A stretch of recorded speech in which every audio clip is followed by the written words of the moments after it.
Okay.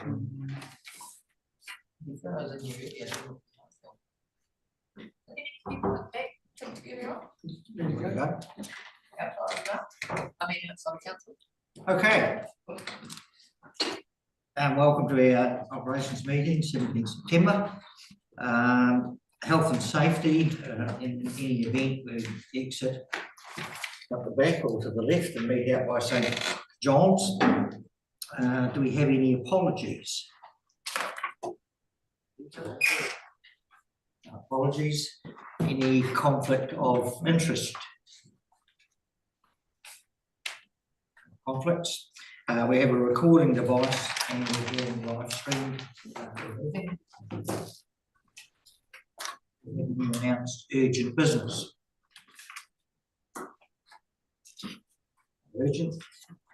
So if we go to minutes for confirmation, the first set from the August 2024, page 2, page 5, 6, 7, 8, 9, 10, 11, 12, and 13. Corrections. One move now to accept them after. Could I have a mover that those are accurate? A seconder. Let's be convinced by nose. So if you go back through matters arising, anything on page 5, 6, 7, 8. Ross, sorry, Ross, I've got to keep an eye on your. Oh, yeah, sorry, I was rushing to put my hand up electronically, but just on page 8, programming capital, the second dot there, the Chief Operations Officer to look into this further and report back to the committee. Just regarding the Kiwi camp, have you got anything to report there, Dan? Mr. Chair, yes, I do. I've had a look at the revenues across across all campgrounds, and there is a somewhat of a decline across most of them, and we've been asked to look a little bit hard. Well, we are looking a little bit harder into particularly Amberley Beach campground, because that's pretty much over a 5-year period gone from the mid $60,000 worth of revenue to mid 40s. So we just want to try and get our heads around that a little bit more, but notwithstanding that, we are looking right across all the campgrounds. So we will come back at a later stage with a report on what's going on and what we're seeing. We're just in the infancy of that, looking at things at the moment. Okay. Yeah, it's great, because I was going to ask a question from the action sheet, but it's the same information. I mean, it's something that you're very aware of, Dan, but, you know, across the whole district, there is, you know, a trend, I guess, you know. So when you bring that information back, will it just be specifically on the financial status, you know, the decline of the usage, or actually how user-friendly the whole system is for people to use, you know, because that might feed into the financial analysis. So when we get that information, is it going to have a broad scope of information, or is it just the financial status that will make a story up from that? That makes sense. Yeah, so that is the intention. Okay. Is to try and because it's not just the reason why we've looked at every campsite, not just Kiwi Camp, is to try and see if there is a trend across the district, and if it's common across non-Kiwi campgrounds and the Kiwi camp one. So it's just so we will be playing more out than just here's the financials. That'd be really great, thank you, Mr. Chair, because I think that might tell us a story on how we can make improvements or changes, whatever it might be, to the system as we know it. So I think we need that suite of information. Thank you. Vince. If you're doing all campgrounds, so some of them have leases and others have, I just look at the Port Bay, Port Robinson, and our new lease there is for the fitness at the moment, because we had no one that wanted to take it on. Really, we didn't have a market to anyone wanted it. It's quite difficult. I know at the South Board meeting the other night, there was good feedback from the Amberley Beach representative, and yeah, not all the issues were with the money, a lot was around the ease of use, but so the man's taken from that. Yeah. So just on the back of what Vince has said, I'm guessing that when we get the information back, it might give, you know, what is the current contract or lease arrangement, you know, because that'll kind of help sort of understand the issues, I guess, you know, because some will be a lot more expensive to the lease agreement than others, and yeah, anyway, I look forward to that, because I think that, you know, it's certainly been a discussion amongst the community committees. Yeah, thank you, thanks, Dan. Because it'd be good to know the financial status of what, because quite a few upgraded their facilities and they've got debt there. Thank you. Fiona.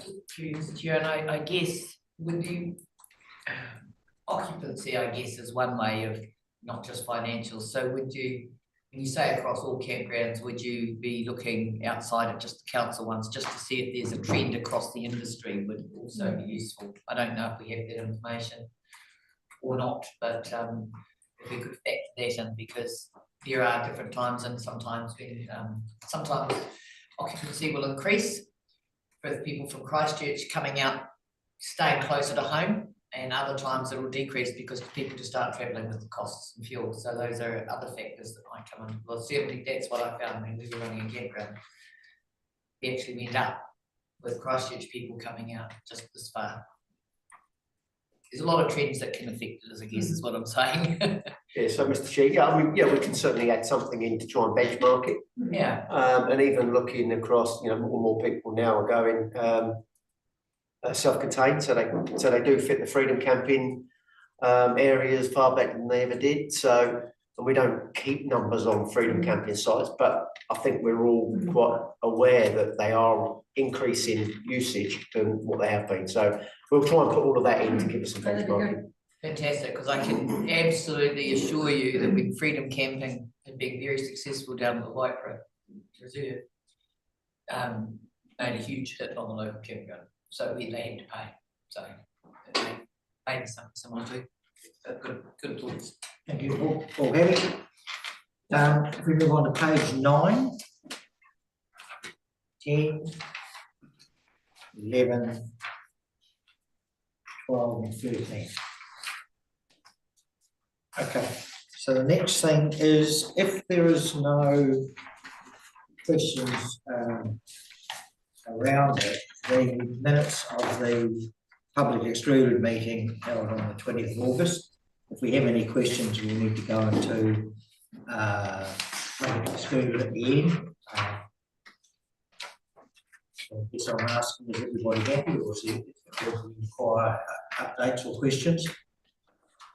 Happy to move that they're an accurate record. I would a second. That's this time.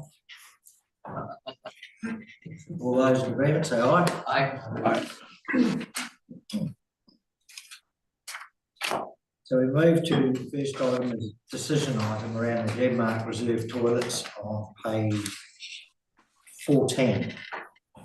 And we'll take a sort of Yes, thank you, Mr. Chair. So probably just had a good segue into this one, talking about campgrounds and freedom camping and the likes. So I think everybody's familiar with the Glenmark Reserve, and there are freedom camping spots there, and the site's getting really well used. And as a result of that, the community groups have come to us and said, is it possible that council can clean the toilets more frequently, because more and more people are using them. So essentially, this is a request from those two community groups asking that we clean toilets 3 times a day. No. Sorry, a week. With an annual cost of $2,661. I'm happy to speak to that because I was at the meeting where they discussed it. They've had local volunteers going down and checking because there are a number of calls that just out of toilet paper, they put it in and it's gone in a very short space of time. Blocked toilets, water leak, all of those types of things. So that was why they've been going down daily to check it and make sure that they're filled up, and it was just seemed to be that actually if we're cleaning them, they need to be cleaned more often, and then they might not have to be down there every day. They'll still keep an eye on them, but they put a lot of time and effort into it voluntarily. Thank you. I had a couple of questions around this one. Just clarification around the freedom camping thing. Are we asking ratepayers to put in more money for somebody to use it for free? Is there other ways of trying to capture the cost? Yeah, whether it's the freedom camping thing or what. Yeah, I was just interested in how the mechanics of it. Yeah, are we just spending more money for a freedom camper to come and use it for nothing, or is there a way that they can pay their share? Well, Mr. Chair, that's I guess that's a tricky one to answer, because one might argue that freedom campers should be self-contained, therefore they should be using their own facilities, but we know that they don't. We also know that freedom campers come in and they contribute to the district by either working or spending money. The Reserve Advisory Group requests donations for the use of the facilities, which they collect, and they're using it for all manner of things, probably to enhance and upkeep that site as well. So we're not using council money. So I don't have a direct answer for you, but there are lots of different things in the mix to consider whether or not this is a good use of community funds. And I asked that question not because it's a district rate. I'm not asking that. It's not even particularly specific to this case because it's across the district. Yep. We're putting out a lot of money, not necessarily for local ratepayers' benefit, apart from what a freedom camper supposedly might spend on the way through, I guess. But This new tourism tax increase, yes, is there any, how are they going to dish that out? Have anyone, because they talked about toilets and one of the things. Yeah. Is there a way that we can find out if we can get some of that money? Mr. Chair, I'm not sure, but I can certainly look into it. Oh, and I guess the other question was around frequency of similar situated toilets. We did anything on that? I haven't had anything concrete back from the team yet, Mr. Chair, but I do know that the higher use toilets are once a day, and in some instances they have been twice a day. A comparable one might be the Hanmer River Reserve toilets. They're certainly cleaned more frequently than once per week. So yeah. I can't give you a concrete answer, but I will do soon when I get a response. Thank you. Mary. I think I speak in support of the approval because we're going to have facilities available to visitors and locals alike who might be taking the kids to the playground or whatever. We need to have facilities that we can be proud of, I guess, you know, and I guess the wording in here around debt funding is just because it's probably hasn't been allocated in the LTP consideration for the cost across the network. Is that correct, Dan? Yeah, so it's just that it's arrived after we've signed off the LTP and the cost considerations. But I think, you know, I think as I said, I would speak in support of the recommendation as written. I'm happy to move it. I know this has also been passed the Glenmark Community Committee and they have signed off on it as well for all of those reasons. So I'm happy to move that. So you're happy to move that the Operations Committee approves the additional 2 cleans per week to be debt funded by the district rate. So we have a second. Dave? Sorry, no, people like to speak for or against? Support and favour of it because when I go into another area and use their facilities. Someone else is paying it, so. Sure, there. I'm neutral, but I just wonder how sustainable is it going to be, because there's only going to be one way the costs are going to go, and it's not down. Long term, do we have to look a bit at some of these facilities, because like you said, they're meant to be self-contained, the freedom camping, but it doesn't sound like they are. And you know, they're using all our facilities, because it was Coburn before it had your freedom campers. So you can really point the finger at the freedom campers, can't you? Through you, Mr. Chair, I think that there was some maintenance that needed to be done on the sewage system there. And a larger one was put in and partially funded in order to allow for the freedom campers. So that side of it's taken care of. I think I understand across the district having the cost of having public toilets and where we have them and that type of thing. But again, it's not just freedom campers using them, to be fair. I visited a few traipsing around the country and a number of people do it. It's the convenience of having somewhere to stop rather than having people using the local environment. But yes, I think it's something we should keep an overview on, just how many we have and where they are, so that you don't have them 5 minutes apart. You're maintaining more than you need. Yeah, no, I agree. They're all going to be kept to a standard. I think that the question around freedom campers is who pays what and how the freedom camping regulations and things work is perhaps a question for another day. Perhaps got a few flaws in it. But anyway, we have a motion on the table. We're going to ask all those. Well, sorry. No, I think it's really difficult to say who's using it and who's not. You know, we can't make that judgment really, but I think before you put the vote, I think it would be another really good outcome to consider where that new targeted tourism rate is going to, and if we can get some allocation from that. So I think that'd be a really good thing. And the only other thing I would think about is that maybe this is a question that we need to keep asking our communities ahead of LTP or planning, because is this a variation to the contract which would it cost more by putting in not just the actual physical cost of the planning, but because we've broken a contract, or variation to a contract, is this costing us a little bit more? Does that make sense? Well, it will be a Running out of breath. It will be a variation. Yeah, so does that in effect cost more to get a variation on the contract? And if that's the case, perhaps we should ask our community committees well ahead of setting our budgets for next year. So that we don't trigger an extra cost that we hadn't anticipated. Yeah. That's one of our apps, isn't it? Excuse me. It's probably worthwhile just mentioning that Greg just reminded me that so our aim here, well, I mean the dollar value is low.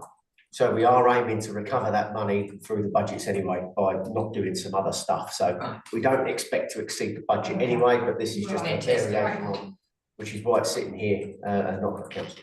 Yeah. Because you can meet some levels. Very happy. Thank you. All good. So Good we'll put the motion. All those in favour say aye. Aye. Against?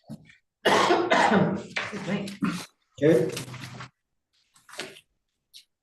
So now we move to our operations monthly report on page 17 and 18 and all. Take us through. Yes. Thank you, Mr. Chair. Just while Naomi comes over and gets comfortable. So you will have noticed there has been a slight change, and the biggest one at the moment is to the order of things. So we've just reversed it so that everybody gets their moment in the spotlight. There we go. But also there have been a couple of changes, and there's going to be some ongoing changes as we work through improving the report to give you better visibility, not only on what's going on, but also what's coming up, things that we need to be thinking about. The other key change that is in here now is, so Dan Blair will come and talk to you about the capital programme, and he always has done, and he talks about the key big ticket items that will be of most interest. But what we've also added on now is the entire capital programme, because there has been there's been some discussion around the council table about, okay, well, we see some bits, but where's everything else? So I add that in simply for you to, I guess, monitor that we are progressing through the entire capital programme. It's not necessarily there to be walked through, it's just added as an appendix, so you can see, yes, we are on track to get everything ticked off at the end of the year. So it's just a monitoring exercise for you. If you want to talk about things, that's fine, but we don't intend stepping through every single job, because Dan already goes through the key ones. So can I just ask, so does that mean we'll get the same report every month and it'll just have more and more ticks as we get through the year? Yes, that's Okay. correct. And if there's any commentary to say, if there's a variance of 10% on the budget, then we'll explain what went on. That's good. Fantastic. Thank you. Okay, thank you. So just in terms of the monthly summary, it's reasonably light for me, which I've written in. This does cover both July and August, but if you remember back to this time last year, it was completely dominated by the weather. This time the weather's been kind to us, so we haven't experienced those. So we've actually really been able to get stuck into this new long-term plan with gusto. So the teams are very conscious of that rate rise, and they are really focused on what can we do to lessen the impact across the district. And some of those things do include some cost-saving initiatives. So as we experience those through the year, we'll start to present them in this report so you can see them, because I think that's one thing we haven't been particularly good at in the past, is actually talking about some of those cost-saving initiatives. We just absorb them. Yeah, And then in this report already, you'll have seen Sally and Andrew have done some great stuff in the waste area of reducing those costs. Also, we've got a report in here which slightly is more advanced than my commentary, because my commentary was done at a time at the end of the month around the NZTA funding. We've now had that confirmed. It's not a particularly pleasant result for us.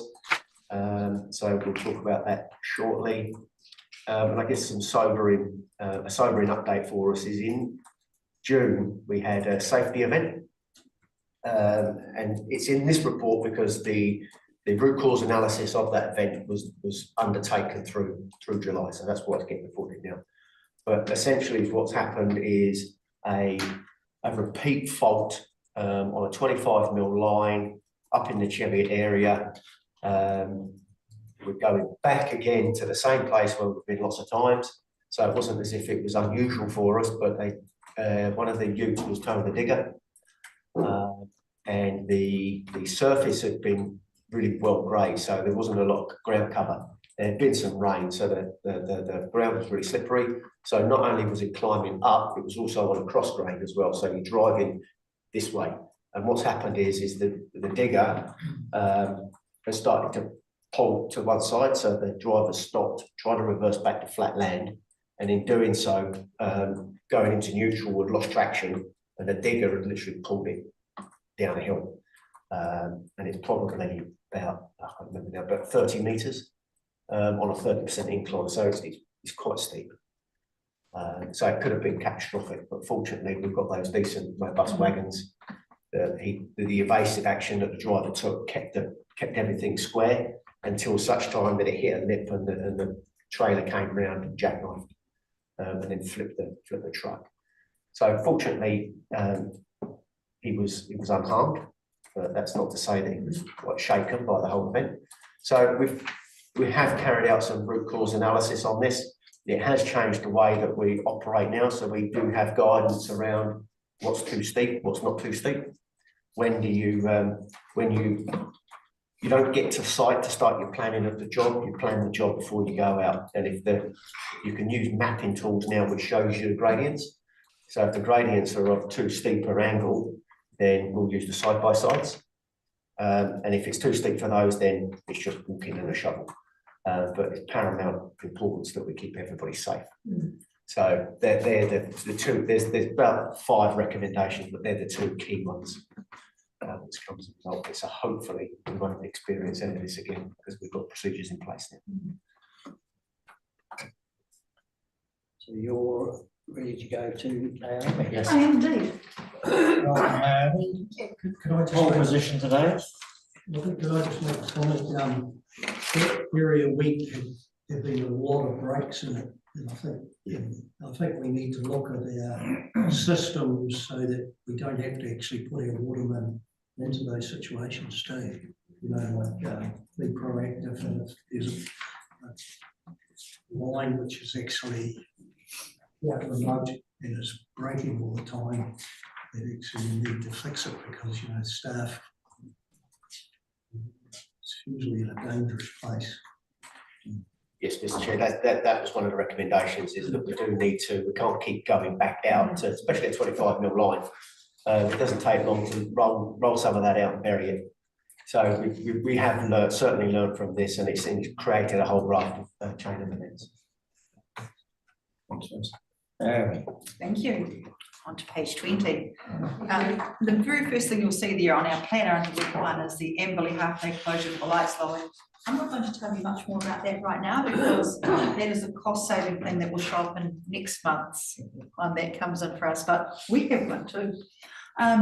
Going down through into our CSRs and our compliments received for the 2 months, we had 15, but it just follows on from your conversation you've just had about the public toilets, because you'll see down under amenities, there have been 2 compliments that have actually come on about our toilets. So just to add to the fact that it is something that gets noticed a lot. It's the things we get complaints about, it's the things we get, well, complaints about, but we've got compliments about them. And like that one at the bottom here saying, best in the country was the comment that actually came through. And then there was the one that was a bit further down on the next page at on 21, where that, I think I might have mentioned it last time, the lady had come through to the markets and had to come and say how great the public toilets were. So that was really nice to receive. Again, some lovely compliments amongst all those. Going over to the complaints, the dog control complaints are, I look at these and go, do we even need to include them? So the very first one that says it's ongoing, about the person who called in to say that a dog was out of control down at Amberley Domain, and that he called and that he got no response. We have no record of any other call from him. So that was part of that ongoing, was looking through. We have nothing, and we can look through all of our calls coming in, and we had nothing from him. So I'm going to see if there's something else that could have been looked at. The dog control officer, and I'm sure Andrew will talk to this when he comes through, there's one dog control officer for the whole district. They do try and get as fast as they can, but in this instance, we didn't have. Do you record calls that come in here? Yeah. Do you let people know that they're being recorded? No. Because, you know, a lot of times you ring telecom or something, they say, oh, this call's being recorded. For privacy reasons, you know, Yeah. letting you know. So the legalities around recording calls is as long as one person in the conversation knows they're being recorded, that's all you actually have to have legally. All of our call care, we have records. So when we've had people saying, I tried to call you after hours and the person was rude or they didn't do this, we request all of those and we get all those through. So we can see immediately whether the other side to the story or whether someone really did. So if I rang up front desk, that's recorded. We have the ability to record all of our ones in-house. I think right at the moment that's not actually turned on. And that was because of a Zoom call issue that we were having. So Yeah, right at the moment, I think. Just like just for privacy, you know, to let people know they're being recorded. Yeah, you'll find that message doesn't come out much anymore. Like you used to ring a bank or you'd ring an organisation that'd say, this call is being recorded for training purposes. If you ring them now, you don't get that message. It's kind of just become an expected thing that people know that when you call these places, there's a very good chance your call is being recorded. It can be a useful message to put on to contain anger. So if you've got a grump that's ringing through, sometimes when they know they're being recorded, they'll modify their tone and what they're saying. They think they're being recorded, but yeah. So you say that during the conversations. Because you can't We tell actually, who's we have a, we do have a appropriate. button we can push that actually activates it, which we don't use anymore. But as a number of years ago, you could push that and that would immediately start a recording. And it comes across with a voice prompt saying, this call is being recorded. And the person would suddenly go, what, why, what are you recording me for? And you get into a whole different, so exactly, and it's like, so we tend to avoid that. So it's either record it right from the beginning or just where you go. But I'll go and double check, but I think our Zoom call had an issue with our recordings. It's like where they get saved to, and there's a whole lot of privacy stuff that goes into the saving of those calls and how often they're deleted and bits and pieces too, more than the actual calls themselves. But our call care ones absolutely are an hour 100%. But when you ring through, you're not given any message about that. But they'll come through. But yeah, I'll just ask you if the ones that Joe Brock just calls the front desk about something that's not recorded. We have the ability to, but I think right at the moment, because of the issue we have with Zoom, I think it's off. I will check Yeah, for you. good to know. Thank you. Thanks, Naomi. Just a question from Fiona. Thank you, Robbie. It was just a clarification because I imagine that if somebody's being particularly abusive or threatening, there's an ability to provide evidence. But I did wonder if there was some restrictions around what it can be used for, how long it can be stored, that type of thing. If I ring and speak to one of the officers about something, is that recorded? And just, I think it's just good to understand. Yeah. And it can be a good behaviour modification tool, that's for sure. I can tell you, if you ring and speak to the officers, that's not recorded. Okay, so it's front desk. It's front desk, and it's purely through the main line, Right. coming through that way. Yeah, it's purely on the like the call centre kind of software. Thank you, that's a good clarification, because otherwise I'd have to watch what I said to Harry sometimes.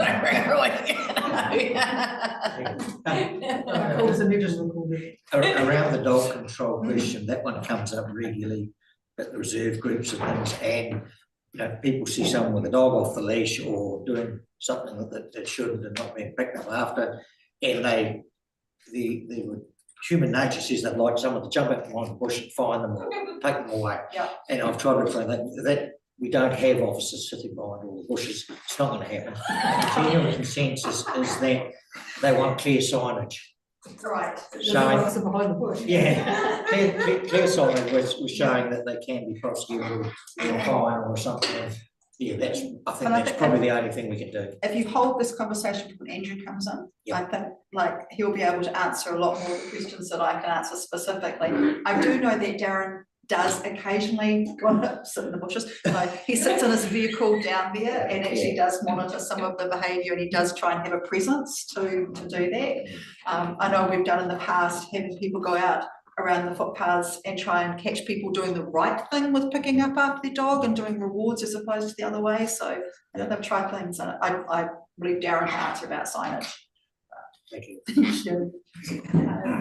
And the other one was also an animal control one about someone who complained that they'd been ringing after hours and that no one got back to them, but they were ringing the wrong number.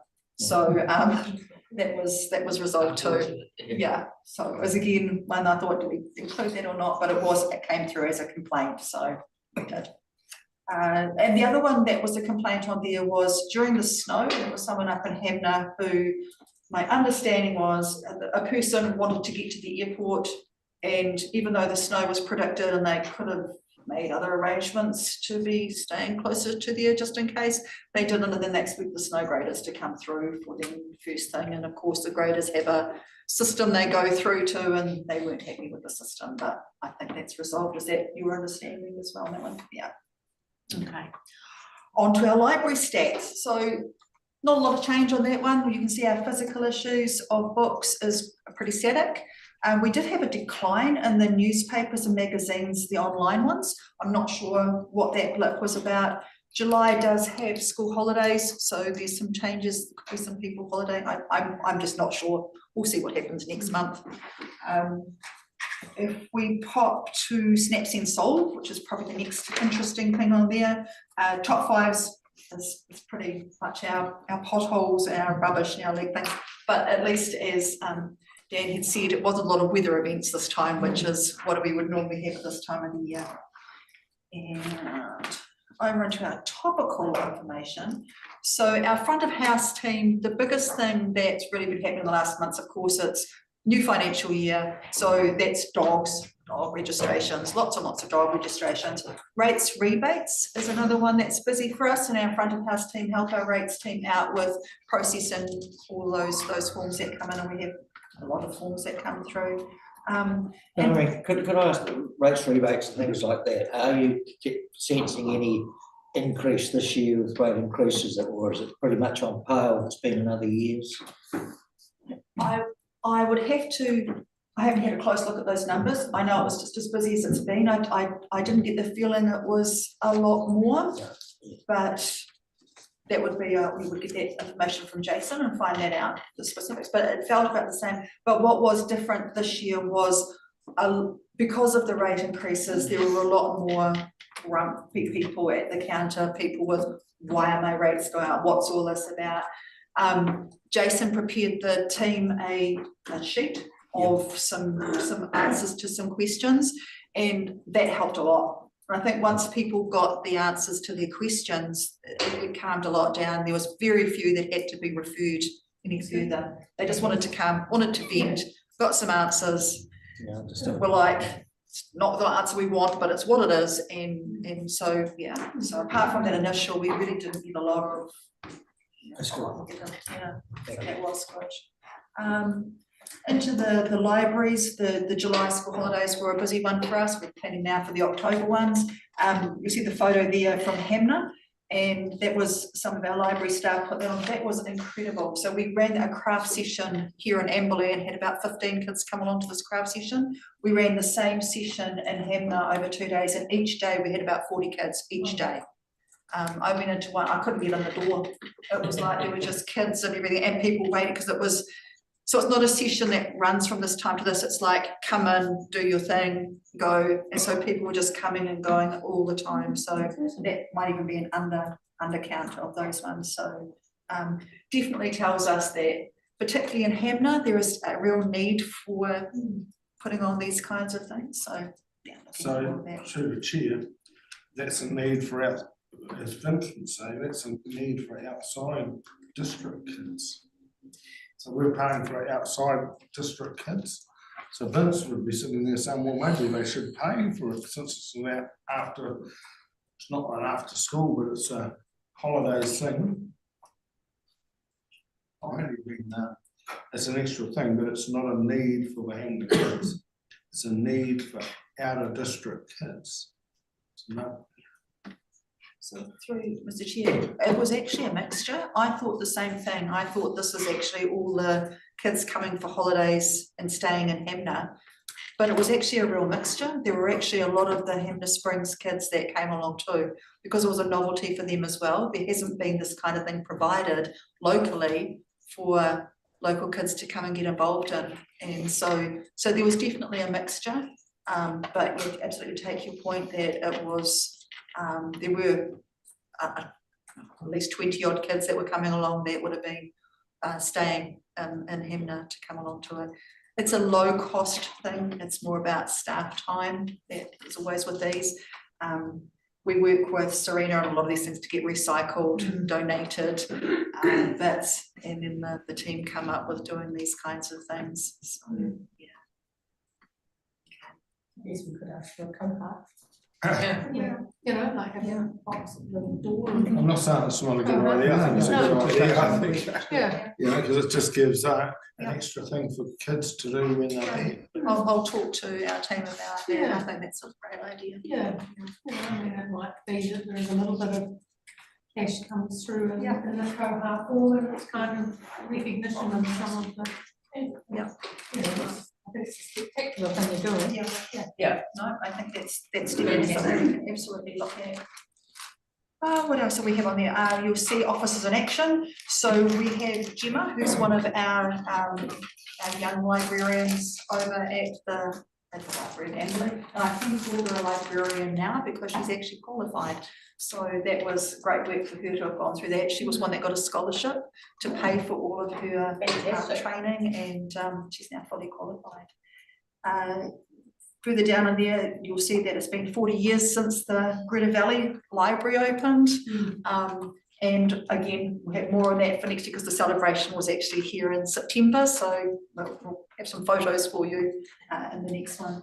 And the other thing we just popped in here is just to make sure that you're all aware about our Justice of the Peace clinics that we have. So down at the Amberley Library, we run a clinic there every Friday. So 11:30 to 4. There's a rotation of Justices of Peace that come through from all around and spend some time there. But we're also really fortunate that one of our library staff in Hamner, one of our library staff in Cheviot are also actually Justices of the Peace. So they don't run clinics, they just are. And people know that they're able to actually pop on and have that as an additional service. So I mean, Do we advertise that? Because quite often on Facebook, for example, you'll see, does anyone know a JP? Yes, and that's where on this, we've actually included how to actually connect to the JPs. There's actually a site that you can find out where all the JPs are and connect with that. We advertise our drop-in session on a Friday at the library. We don't necessarily advertise our staff in Cheviot and Hamner because they're part-time and they work on different days. So, but if people contact them through the JP site and say, can I connect with you? They can say, I'll be at the library this week and pop on down. Well, just on that topic, it's interesting to say the kids had this sports week down in the Selwyn district, and they were at B&B, whatever they were, in their mailbox was a thing put out by the Selwyn District Council, but it was really good. It told you all the services, like a list of JPs, and it was everything. And I think, we had that survey on older people somewhere that my wife looked and said, this would be a really good thing for us because it's telling us people what we've got. Because a lot of people don't realise there are these services, and it was actually quite a bit of good information in it, because it tells you all these what you have got. Because a lot of people don't know, like what we said about where are the JPs. Don't have to just have a list of them and you just organise. But there was quite a lot of things that even what medical centres offered. It had even had what preschools were, and it was. I think it would be just about self-funded because you could get those people that run services could actually pay for it. Advertising their services as well as community services like what the council office and the social welfare offices. That sort of thing might work in with some of the notices we sent out. We'll give it to you, Naomi. Yeah, I'd love to see that. And we do actually have some. So we actually have some that are actually produced with the services. I don't know that they list all the JPs, but they definitely have the schools, the churches, medical centres, some of the local, what day rubbish is collected, those sorts of things on them. And they were done as part of going out with initial rates, and they're done by wards. And the library team actually took over keeping them updated. So I'm not sure where they sit still, whether the rates do still send them out, but I'd love to see that if you've got a copy of that too. Always looking to improve.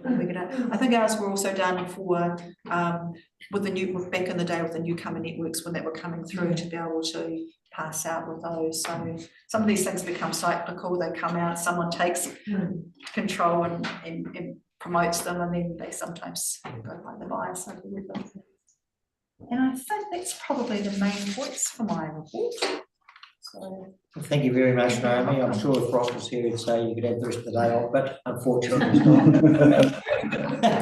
can say that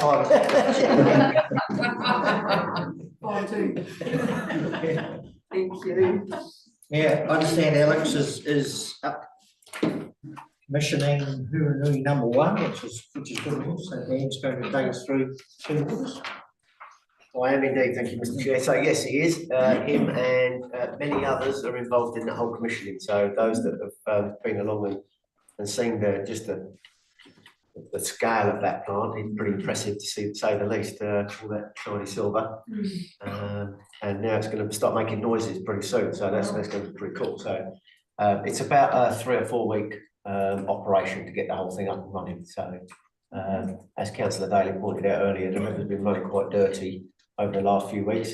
So it'll be good to get that plant up and running and everybody get nice, clean, wholesome water. Not to say that they're not getting that today, but it's going to be better. So I will whistle through this report. I can't do it justice in the way that Alex will do it, but I'll start off on page 25. And just that planner there just shows you all of the routine work that we are undertaking. And you can see down through those numbers that work is getting underway and it continues to be done right across the networks. Pages 26 and 27, those tables there are really heartbeat tables. They show you the volume of work that the team get through. If there's any questions about any peaks or troughs on any of those charts, I'm happy to try and answer.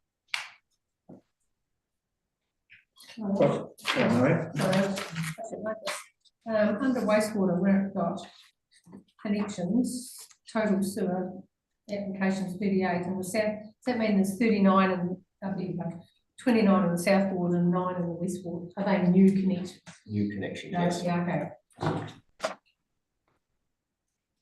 So that's, yeah, replicating across all those. It's quite interesting to be able to track the increased need through subdivision or new build or whatever. Yeah, they're quite high, aren't they, really? Yes, and of course this won't show you all of the ones that don't connect to our sewer that are also being built. So somewhere between this report and Kerry's report, you start to get a real feeling for what's going on. Yeah, okay. Thank you.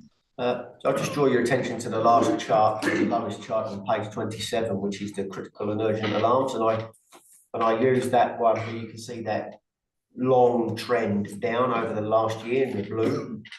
And a lot of that is largely related to Sam, who started here probably a year ago now. And Sam's really been working hard on our alarming system to get rid of all the noise and make sure that when actually critical alarms do come through, they come through with a great deal of clarity, so that we know exactly. That's some wonderful work there. And I'll just raise it here because it's probably a salient time to raise it. So one of the things that you'll all know around our public toilets is the new public toilets that we've got. We've got holding tanks on them. And the way that they were constructed is that they've got a light on them. So when they reach, depending on where they are, but when they reach something like 60%, the light comes on. So anybody going past can have a look and think, right, I've got to go and organise the job to get that cleaned out. What Sam has done she's a technical wizard, so I don't quite know how she's done it, but she's got a very small RTU, which she's only paid a few dollars for. And she's now installed those at one of the sites, which now sends a text message to say that the tank needs emptying. So we no longer need to send people out to go and look at some of these sites.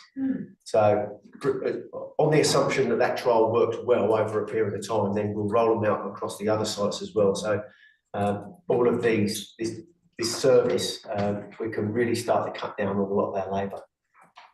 So another good cost saving.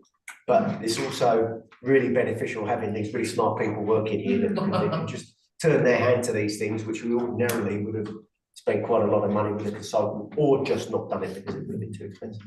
I think Sam's from Greta Valley, if I'm not mistaken.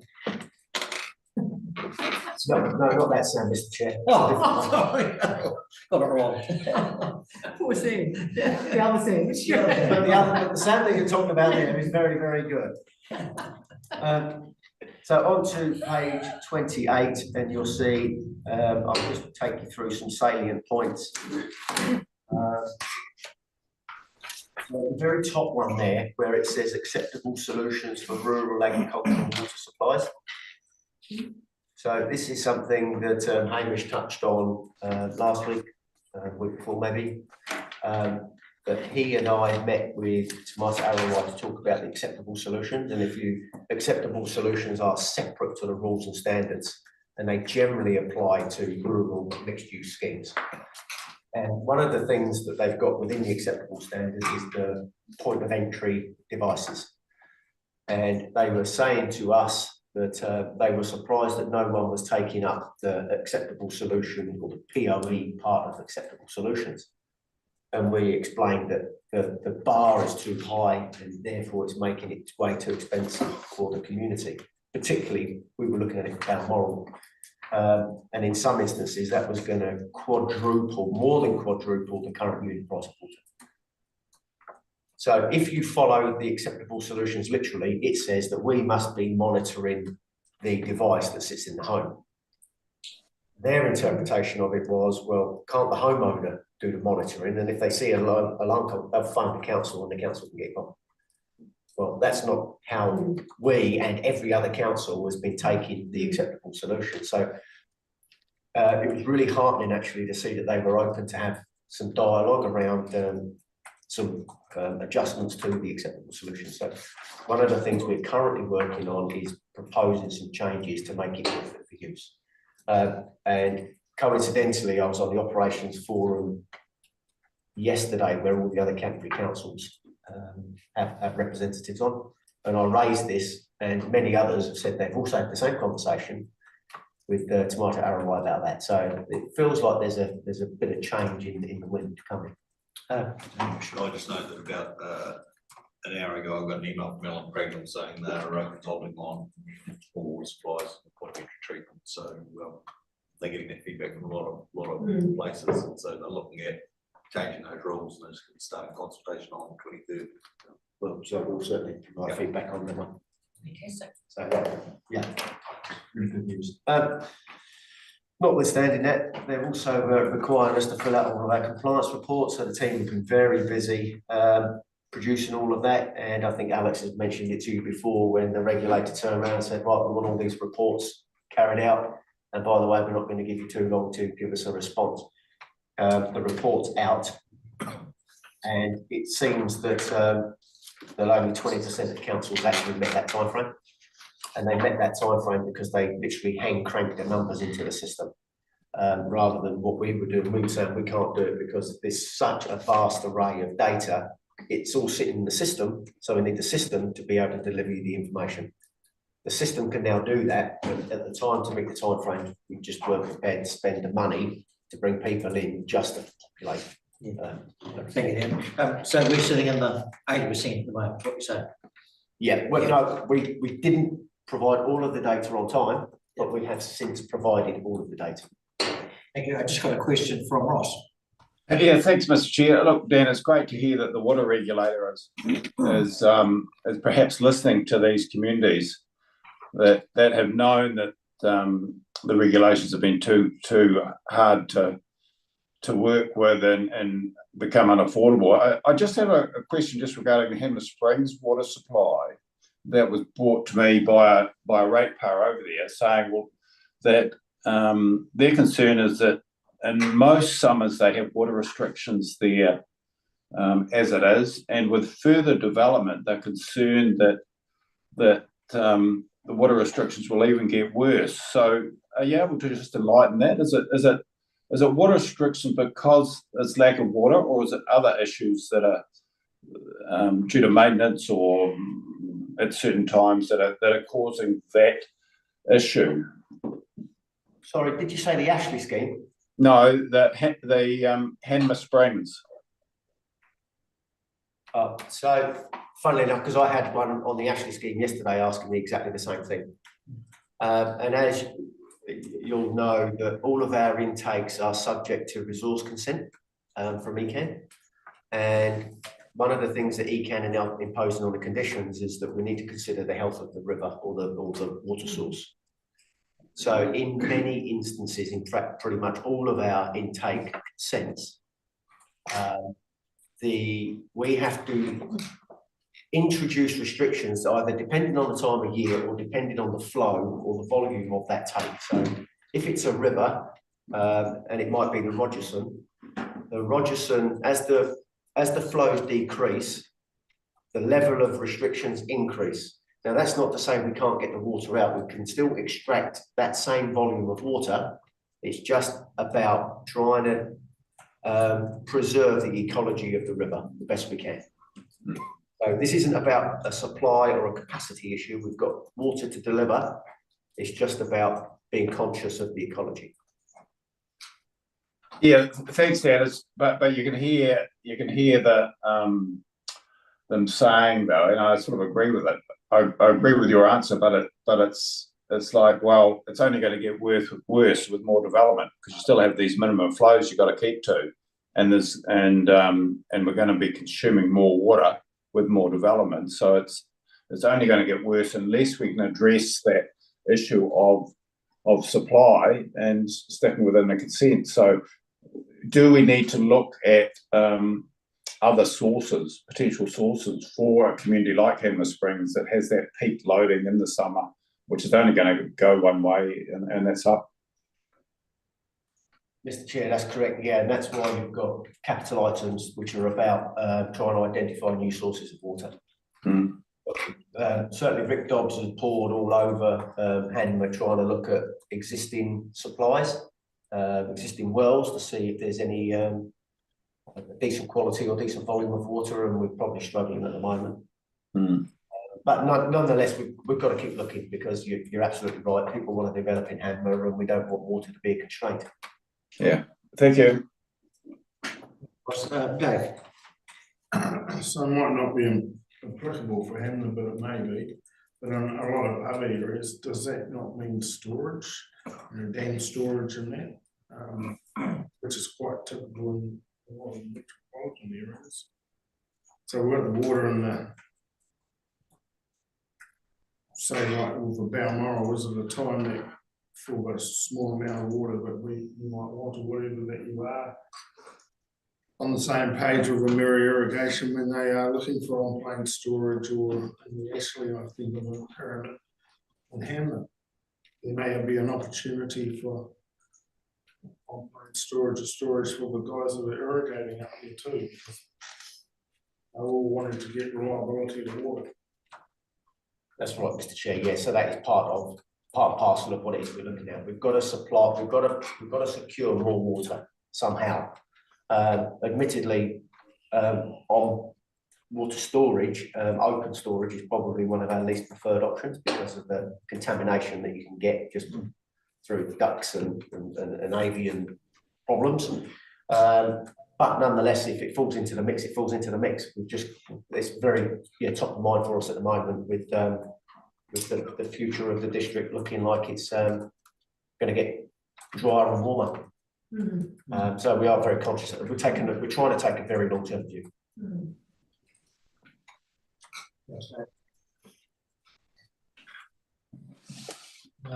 Just moving on to page 29. There was treatment of plant performance at Hanmer Springs. There was a faulty flow meter that was causing issues for the UV, so that's now been replaced. So that site's all up and running properly again. And then you'll start to see further down on that page the green boxes. So again, it's just more of the reporting criteria we've got to meet. And on to page 30, you'll see against Way Our Town, you'll see one of those measures was not met.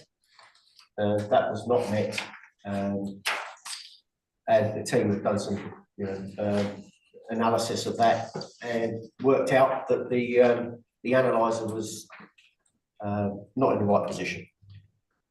So it just essentially wasn't getting the right amount of contact time. So they fixed that. So hopefully that's next time we see that report, it will be green. Down to on the same page, down to the stormwater section, there is a piece in there around the outfall drain at Leithfield. And we had the heavy rainfall 3-4 weeks ago now. Alex and the team were out over the weekend making sure that those outlets were open. Now, one of the problems we do have with that is that you've got the new valves on there so that we can jet the water and keep it clear. But you can only generally do that when there's water in the drain. So we knew that they were blocked and we knew the rain was coming, but they couldn't get in during the week to clip because there was no water. So we've either got to start importing water, which again is inexpensive, or the team have got to get in there at the weekends and do it, which is not an optimal solution. So we are looking at other things that we can do there. And as part of the long-term plan, we are looking at how do we get water away from Meafield Beach. Is just future that, is it something that Fire Brigade could help us with in that situation? Yeah, potentially.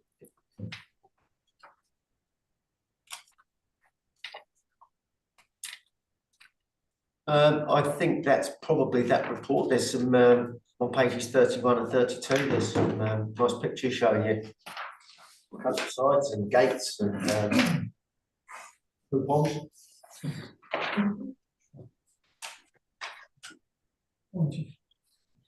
Thanks. I just want to stormwater, aimed at improving the capacity of the Jed River. Because what's the cork in it is not stabilising bridge. It's only got 2 spans where it should have been built 3. So the floods there that just can't physically fit through there.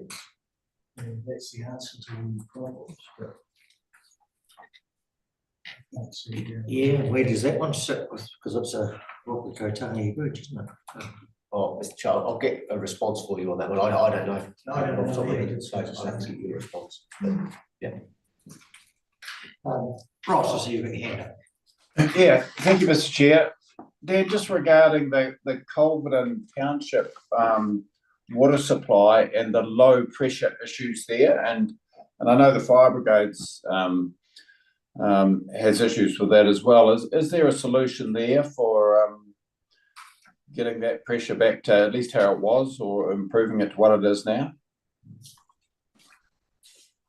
Well, Mr. Chair, yeah, there's been a long-standing issue with Culverden about getting the pressures there. I'm just trying to think back to the regulations, but we have similar issues around other townships in the district that we just can't get the pressure up, and Whiteborough is another one there. So there are works that need to be done in order to get to that, but it's about whether or not I say it's a good use of funds, because immediately it comes to mind where there's a fire, of course it's a good use of funds. But are there other sources that we can potentially divert people to? So yeah, there are lots of conversations happening around that at the moment. Yeah, thanks, Dan. It has been particularly noticeable since the new plant has gone in, which has just been in over a year now. My understanding before that it wasn't so bad, but since the new plant has gone in, it's actually exacerbated the low pressure issue.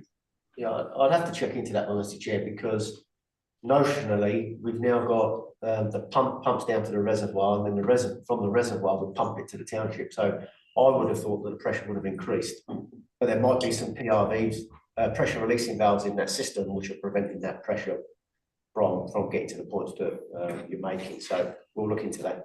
Yeah, thank you. Thank you, Ross.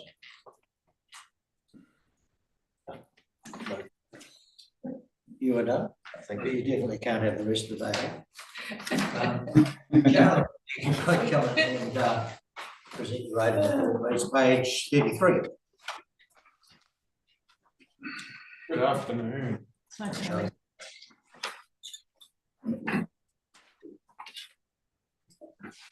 Well, you can see over the planner, we've had a busy first couple of months into the new budgets, the new NLTP cycle. The first page there on 33 is the planner, just highlighting what the expenditure's been to date. I think the highlight out of all of that has been the amount of metal going onto the roads over the last couple of months, which is indicated a little bit later in a tabular format. But we're on track to hit half of that budget expended by the time we stop maintenance metalling, which will be the end of this month, weather permitting. And that will put us in a really good position for both resource consents and extraction sources for the next part of the middling program next year, starting about March. So that's looking really good. Is there any questions around any of the finances? What's on the financial forecast?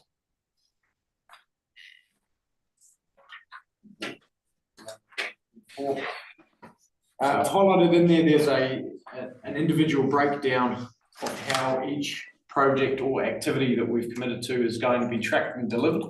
Something that we've struggled to get over the line before is an ability to have dollars and cents detail around every single project, with every single activity that we wanted to commit to doing over the LTP cycle.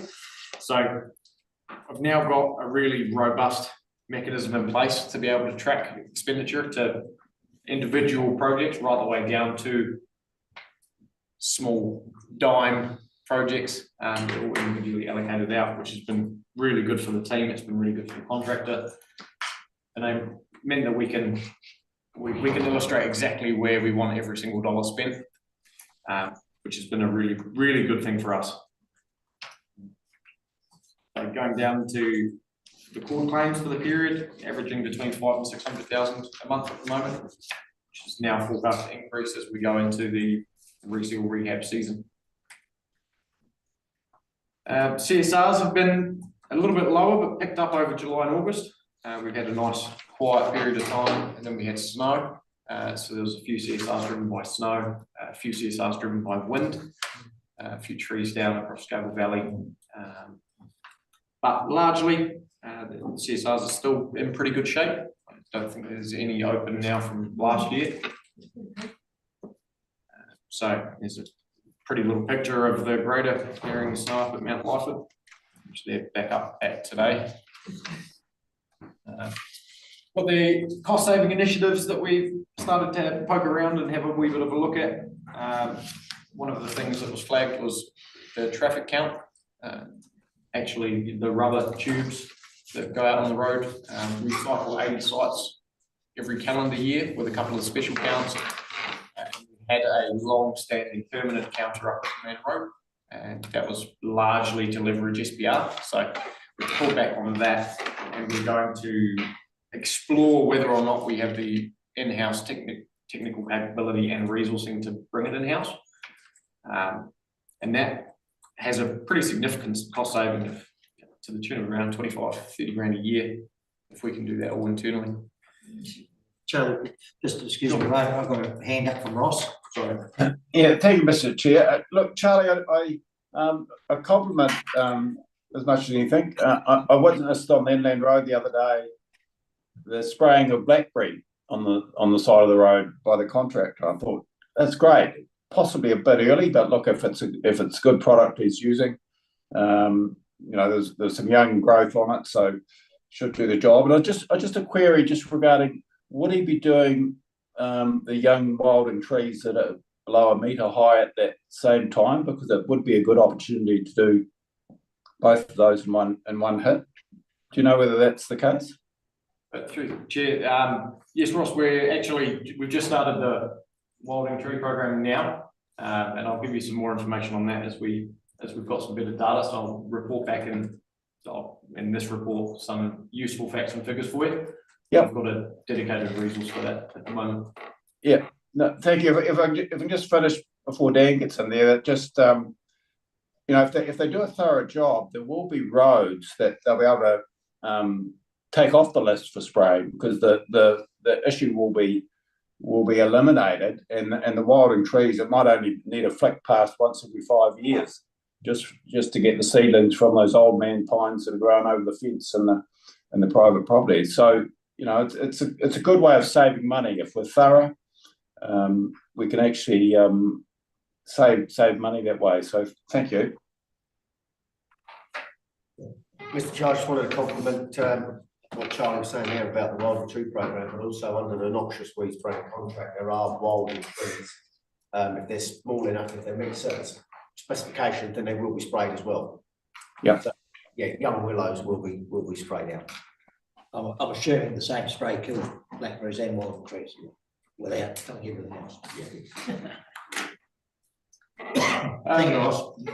So heading into the LMP activities, added on a year to date, just to have a cumulative look back at every month, seeing as the monthly figures will drop off. And more of an insight to track across the year, so you can see that number growing. Highlight again, probably the amount of edge market posts that we've been putting out, or culvert market posts that have been replaced. 1,100 already this financial year, and almost 200 metres of edge break repaired this year as well. Heading on to page 34, we had quite a lot of culverts cleared by hand. Did quite a lot of drainage as part of our metalling program, instigating drainage works to be completed before the application of aggregate. So, and that's worked out really well, as well as doing a high shoulder for our pre-reseal repairs. So up at our Isolated Hill and Mount Palm, along those edges have been tidied up, and into Wire Rotherham as well. So a lot of the drainage work up there is actually looking really good, and we've replaced a few of the culverts, a couple of Christians Road and Galmany Road and Terrace Road. So they were in dire need of repair or replacement, and we've actually, with one of those culverts on Terrace Road, we managed to replace a section as opposed to the whole height.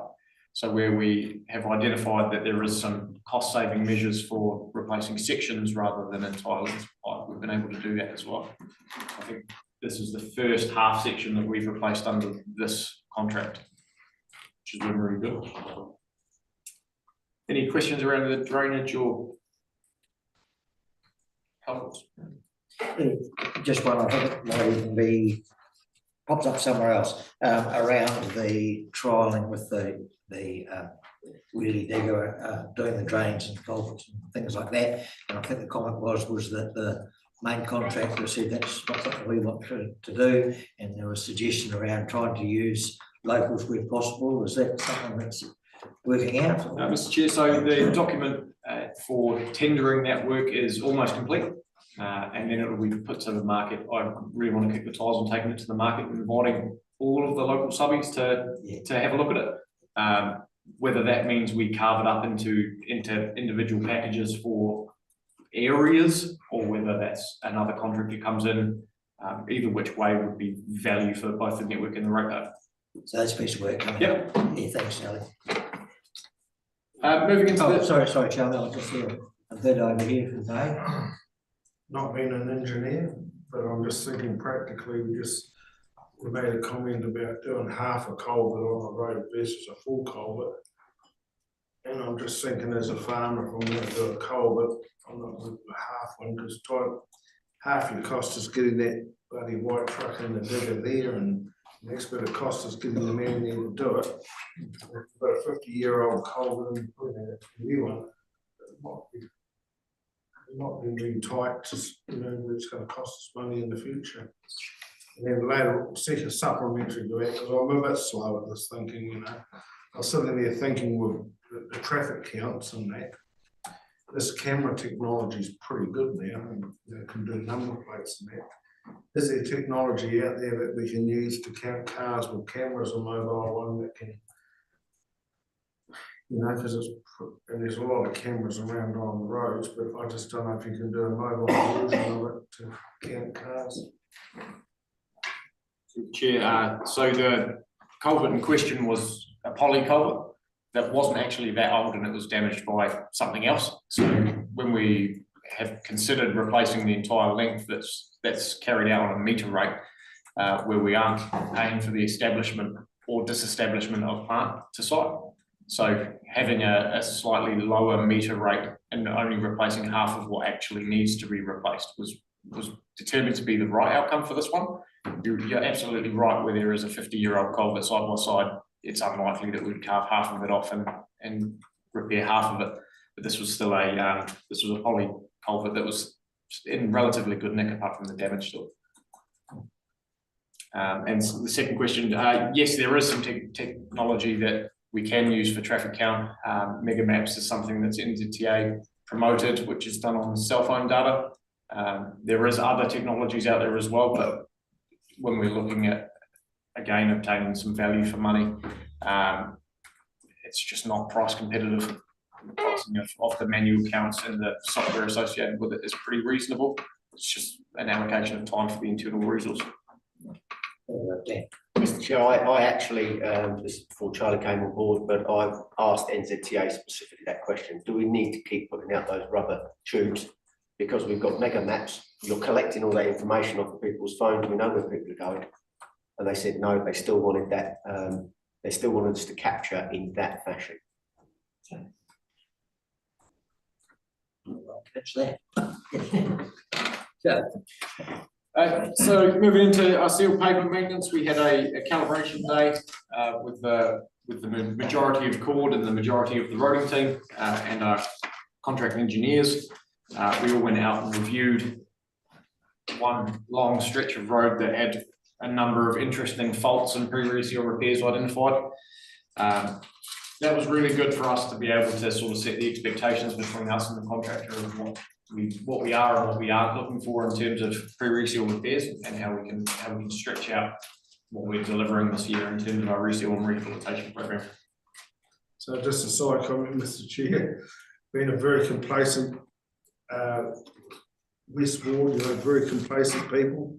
It's the only time, one of the only times I've been rung up by a ratepayer, a big ratepayer up there is, what the hell were all these orange people up on, what was it, what's the Ladder Hill Road? And seen me photos and anyway, we did manage to come there and over a coffee at the Red Post. Yeah, And then I found out what it was, so we had to be calling up. you always need to put a sign up because there's not even one with a shovel, isn't it? That's not a bus stop. I think I probably got a similar photo than that sent to me. I've got to what the hell was happening? So moving into our unsealed pavement maintenance, there was a Tomo down on Broxton Road that was actually developed into quite a large crack under the road. So we did an unsealed road dig out there, which was quite interesting. Not something that we've done a lot of. So coming up with repair solutions for these types of things is quite interesting. And the tabular format of how much metal we've applied to the roads across the district. I think it's just a really good indication to how well our unsealed roads are looking at the moment as well. We've put quite a lot of material down to date. And for those of you that have driven up through Ram Paddock, through McDonald Downs, all of those roads that were historically in pretty poor condition are actually looking pretty nice at the moment. And I think it was okay, actually, someone that lives on Ram Paddock Road.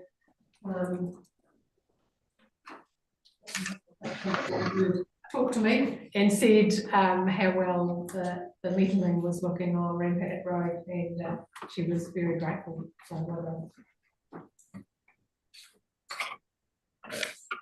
Oh, sorry, Charlie, just going to, Ross, you got your hand up? Yeah, thank you, Mr. Chair. Yeah, Charlie, just seeing the picture on page 36 of Screenworks crushing at the Lower Mason, and look, it is a good site there for them to crush it, but I just want to take note of when the trucks are carting out of there and they're heading south, they have to do about a kilometre trip north when they come out from the bridge, because they can't do a hard right-hand turn there.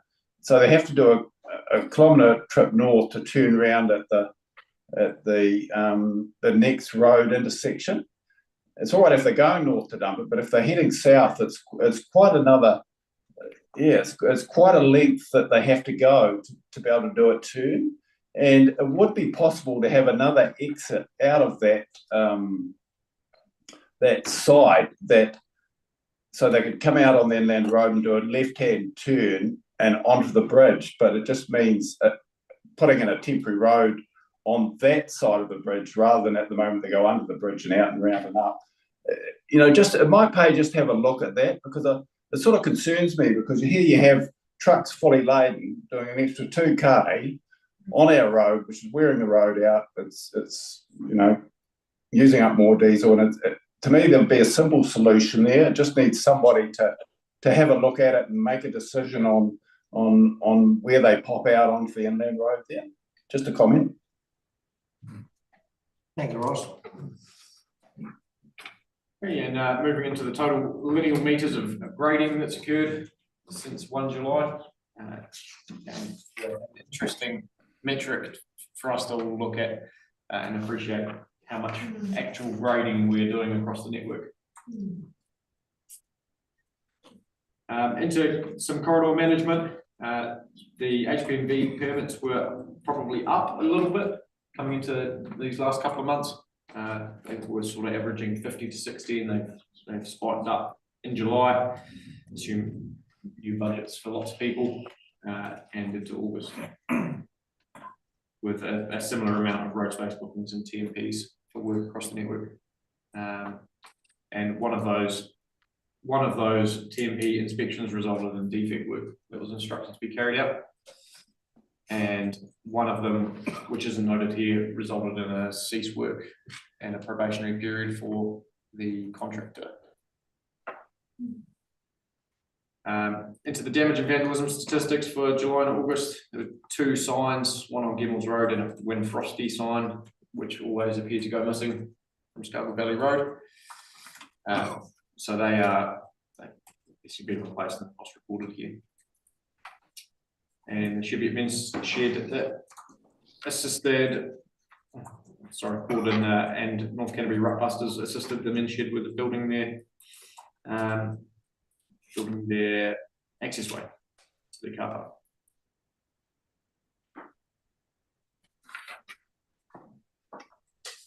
No. Yeah, probably nothing to do with report actually, but just I just note I've had to travel down Waikato Valley Road a few times of late, and just from the Sparrow Garden here, I guess I'm just saying for when the I don't know whether it's there's a really big macrocarpa hedge as you just go around that first turn from the Sparrow Garden, which is encroaching onto the roading network, and it's actually causing quite a blind spot. Now, I suspect it'll be because the previous landowner always used to have that. Yeah, so I think we should do something about it because I don't know what legs we've got, but through the chair, I'm aware of the hedge. Yeah, we've been talking with compliance and the roading team to determine whether or not we were going to do something. It is a privately owned tree. Yeah. There's been lots of conversations had with the property owner around whether or not that they can afford to do anything with it, or whether or not council is going to commit to doing something because of the safety risk that vegetation poses. We're really mindful of not setting a precedent here as well to maintain private properties vegetation at the expense of the rest of the ratepayers. So there's a fine balancing act of trying to get action before. Yeah, okay. Yeah, I mean, I hadn't been down the valley for a wee while, and it's quite noticeable.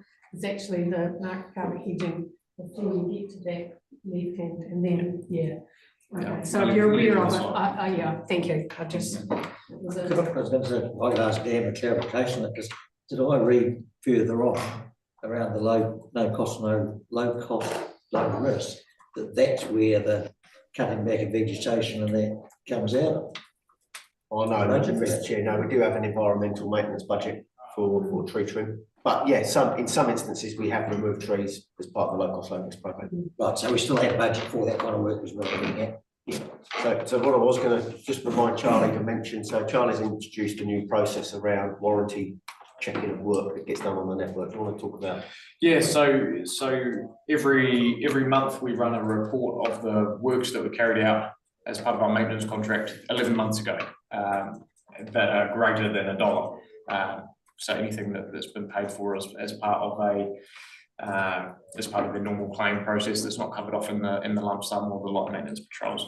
And all of those dispatches are inspected by our road network team, and an assessment is carried out on whether or not those works have been completed to standard and are acceptable to be passed into council's position for maintenance. So we've done July and August, and we're going into September, which is October's work from last year, and we found 6 individual items of rework that have been carried out at contractor cost, which has been really good. So you'll know that we've got a defects liability period for 12 months. So the purpose here is to, you do it here, we're going to check it before that period runs out. And as Chuck, so ordinarily in years gone by, those 6 items, we would have probably tripped over those in 18 months, 2 years time and had to pay for it to be refixed. So Charlie's now got a process in place which holds them to account. It's awesome. So it's saving loads of money. Compliment by people on the Conway Flats, did a great job of the vegetation on the roadside. Got a few. Through the chair, yeah, there was quite a lot of work that went on up there, specifically the drainage and then the vegetation removal as well. It's really good.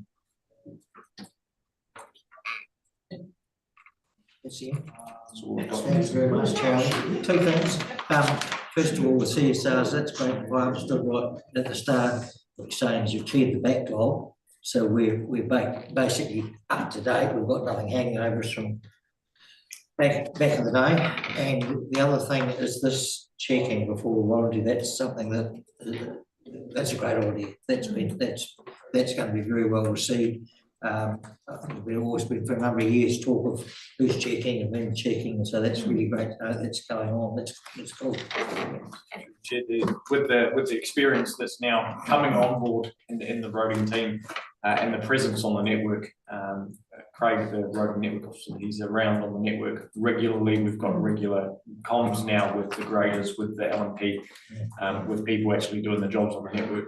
So it's been invaluable. Yeah, no, excellent. Good stuff. Any further questions? Okay. Thank you very much, Charlie.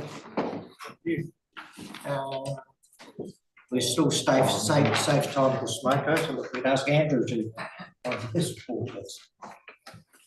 Page 37.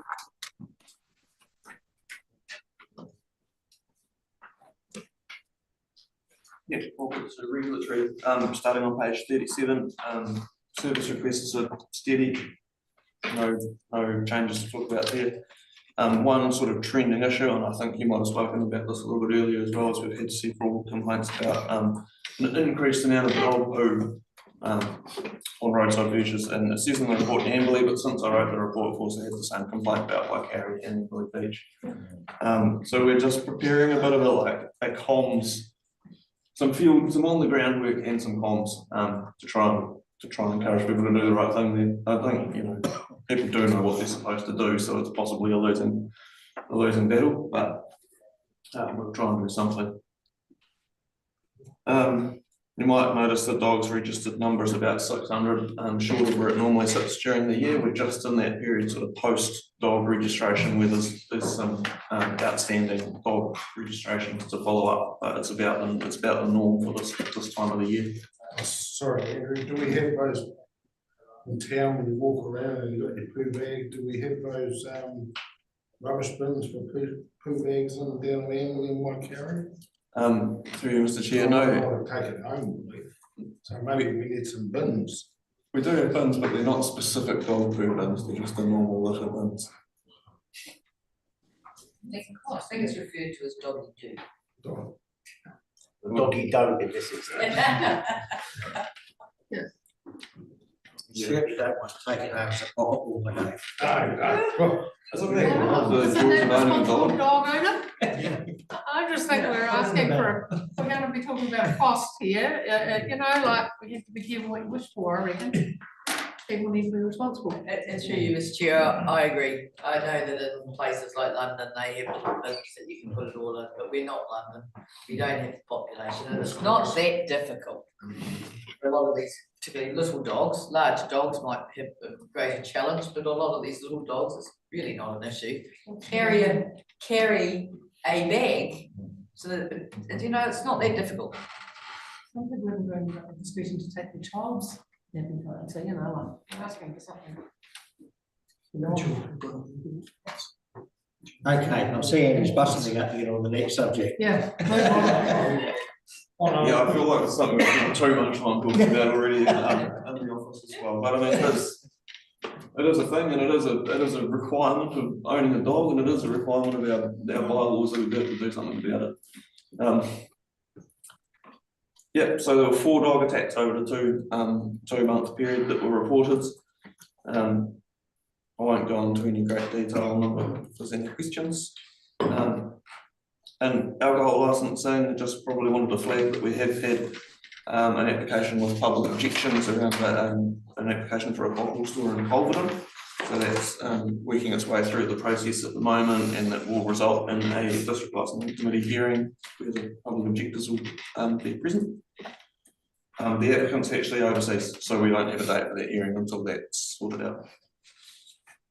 And food, just one premises where there's some corrective actions around the cleaning regime, and no progress was made, so we came quite close to one of the mandatory directives under the Food Act, essentially closed and sort you cleaning out, but didn't quite come to that, and the premises got on with the cleaning, and it's now much better.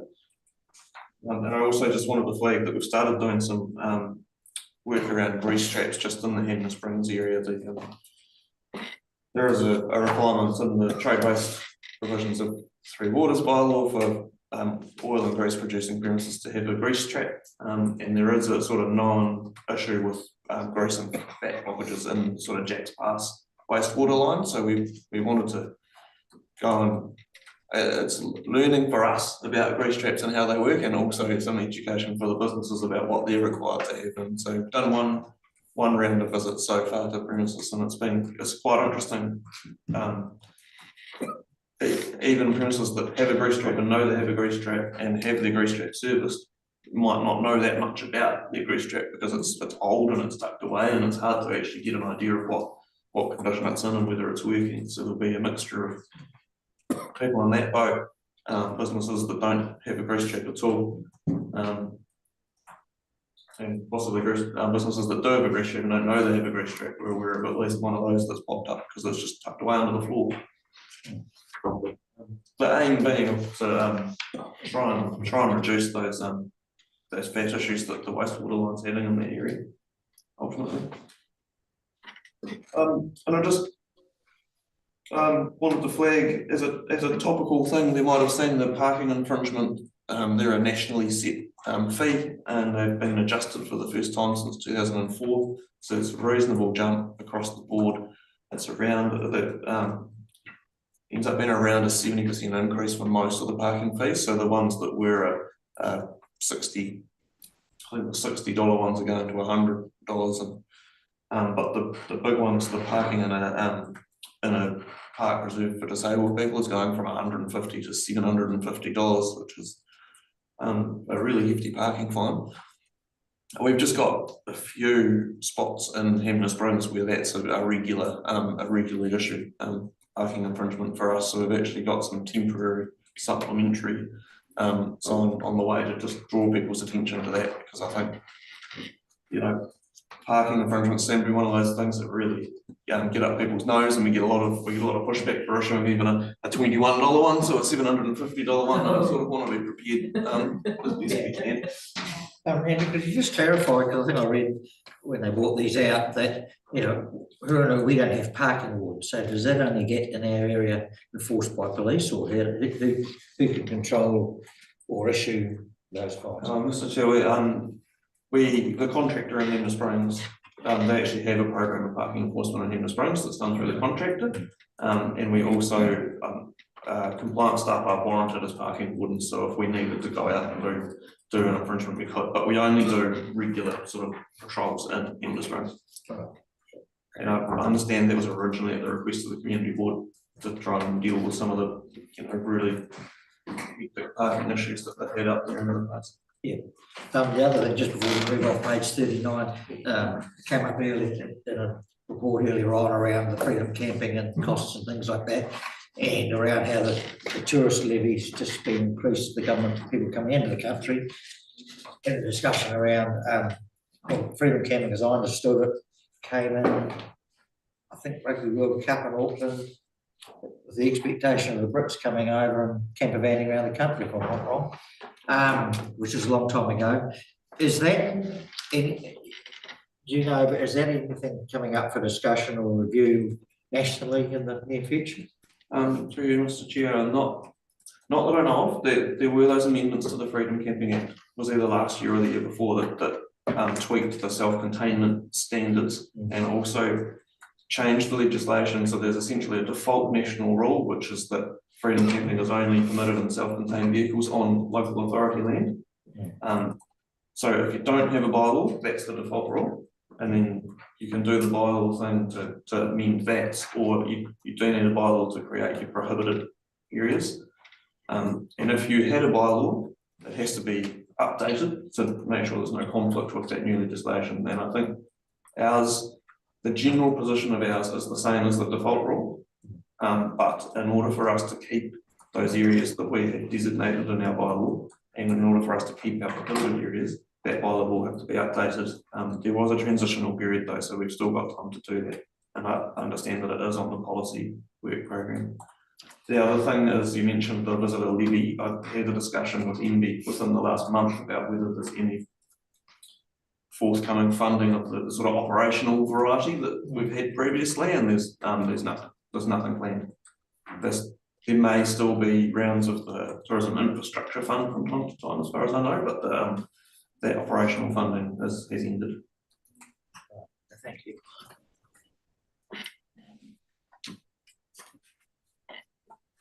On to waste. On the waste. Just a few points to highlight on waste. One being quite a noticeable drop in the recycling tonnage for August. Similar drop last year in September. We see a couple of things around this time of year is that we do seem to see a lot less of the green waste, which we count as recycling, because we turn it into mulch and sell that to people. Coincides with being able to burn things, I think, and also there can be fluctuations because the likes of the scrap metal only gets reported when it goes out of our sites, and there isn't necessarily the same number of bins that go out every month. So there may be an up and down, but it's 50 tonnes less in August than there was in July, so noticeable. Cheviot transfer station. So officers have engaged with the community committee and the AMP association over the last few months. The community committee has come to a recommendation that the current location be investigated as the preferred site, and the Mina Road site be the preferred backup option. So there was some discussion about whether a corner of the AMP grounds that was a suitable site, but that's no longer on the table as far as the community committee is concerned. So we're just working on a sort of a desktop feasibility about expanding the current site. There's definitely some barriers to overcome in doing that, and then we'll bring some options to council for a final decision on where it goes. Snowfall last month in Hanmer Springs meant that the truck and trailer had to stay on the lower parts of Hanmer, and the four-wheel drive was used to get up to those higher bits just to make sure there were no issues. That's a contingency plan that the contractor has in place, and it worked really well. So over the page, we've had it's bad that our bin was vandalised and tagged on, but I also find it quite a positive thing that the fact that one of our bins has been tagged is something, worthy of reporting here. So we have had that issue. It was able to be cleaned up and put back. It's all good. We're expecting an event with ag recovery before the end of the year to collect various types of farm plastics. That's location and date to be advised, but make sure that's advertised widely. Sorry, looking at that picture of the bins, is it an option to look at to make those bins stainless steel unpainted so that the paint's on and just buff it off? Just a thought. Yeah, I don't know. I will answer. These antique. Yeah, they are. handles, Yeah, they are pretty easy to clean up, I think. And incidentally, there's a request, or there's an idea floating around about doing some artwork on bins from the Hanmer Springs community, so that might actually be an interesting, if that's easy and well received. I think in other places, artwork, murals, things like that has been a deterrent. But again, like with we don't see a huge amount of this. I guess we're lucky in that respect, so. Yeah.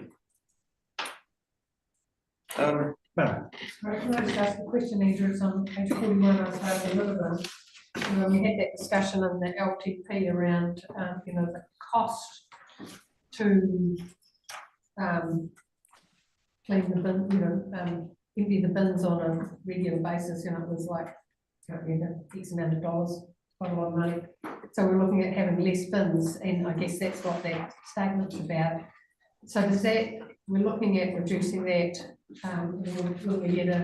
will you bring back to us how much the contract costs might be reduced by the, you know, so it'd be good to understand what the cost reduction implications have been through that process. Or might be interesting. Yeah, to be honest with you, that, yes, we can definitely bring that information. Yeah. We're being, as the bins are reduced and the number of empties are reducing, the costs are reducing. So it's happening Yeah. reasonably quickly, so we probably can get that information. Yeah. Out. We just have to work around the commercial sensitivity side of it, but yes, we do, and that is, you're quite right, that is the intention there, is to still those bigger green bins to replace a number of smaller bins and fewer to empty or reduce the frequency if we can. Yeah, that'd be great. I mean, I think it'd be really good for us to understand that, because it was quite a discussion during the LTP, the costs of having X amount of bins. I mean, you know, some districts have 3 times as many bins as you know, we're quite interested just to understand where that decision has got us to, I guess. Thank you.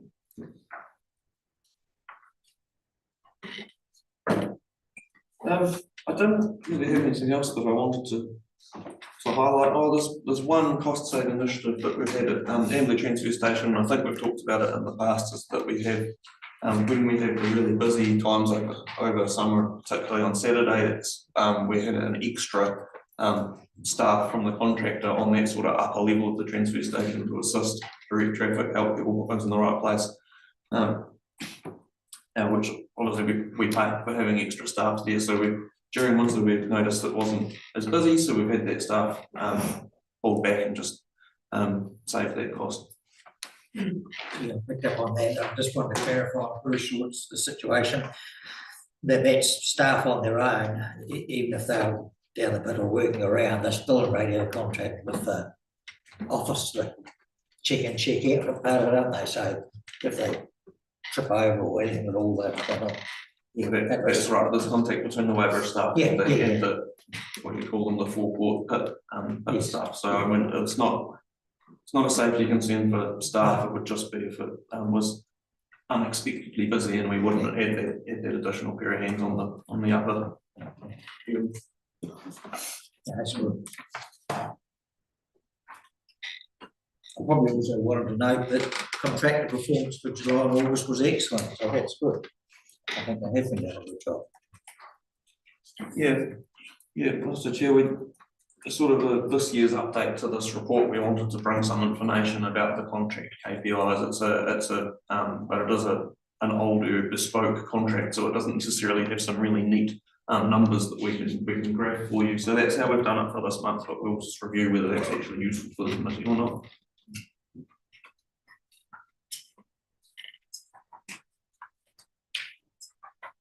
Yeah, that's all. Thank you very much, Andrew, for that. No further questions? You're free to go. And if we can summon to the bench Kerry, please, to do the building on page 44. All right. Quick report from the building and property. As you can see on page 44, we've had higher than last year number of consents come in, which is surprising a little bit, but yeah, just slightly higher than the same time last year for July and August. Also, just highlight that we've hopefully got 2 more people coming out of the diploma by the end of the year, so we're getting through those, which is great. And we're also preparing for IANZ audit in October, so we're getting through that as well. There's quite a bit of work to do there, but we're getting through that. over on page 45, you can see the number of consents issued, slightly higher than last year. And the average processing time is better than last year, which is good. And July, we had 98% on time, and in August, we also had 98. It's not quite right, 96. So we had one job go over time at 22 days instead of under 22 days. Kerry, could I just ask, the building applications at the same time, compared to last year, we're still up. So is that in Amberley, you're still finding that it's still forging ahead? We're not stalling too much like other parts of the country? Yeah, we have been. Or over the area, I should say. Yeah, we have been forging ahead more than, say, our neighbours, but maybe we're just a little bit lagging behind because there's a lot of residential land that's valuable. So yeah, because at the same time, I heard Waimak were a bit quiet and we were still going ahead. So it's a bit surprising, but yeah, in the last couple of weeks, I've noticed a little bit more less coming in, a little less coming in. So, but generally, yeah, it's probably less housing, more of the smaller jobs, I'm finding, because there's more people altering their house than building new houses. So the numbers don't necessarily mean more houses, it just means more consents. Yeah, our July is quite a bit up on last June. Also, yeah. Comparative, So, sorry, I've got a question from Ross.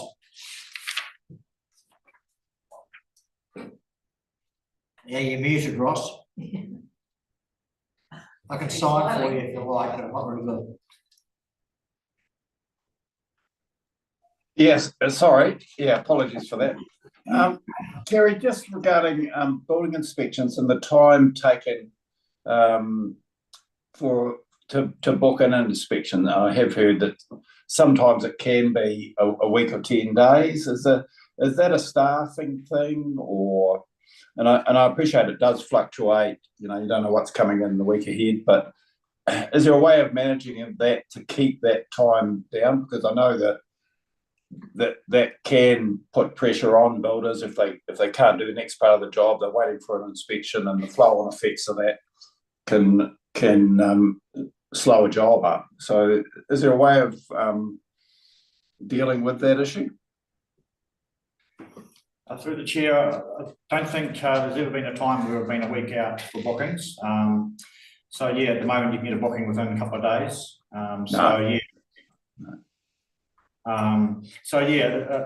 The schedule's never booked up more than 5 working days ahead.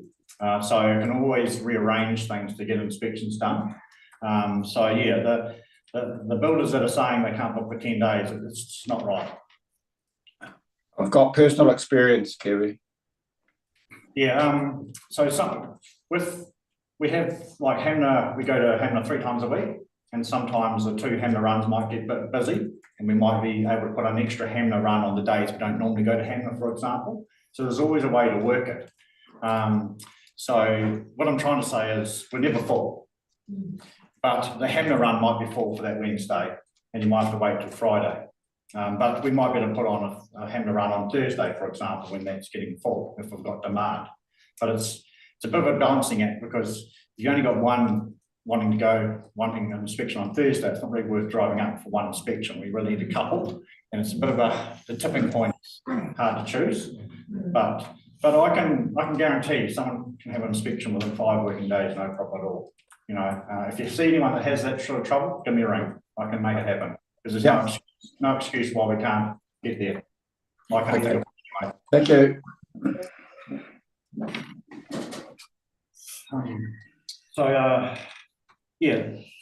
Consents on time. Yeah, RFIs. You might have noticed there's an increase in the number of RFIs, and there's a similar number of jobs.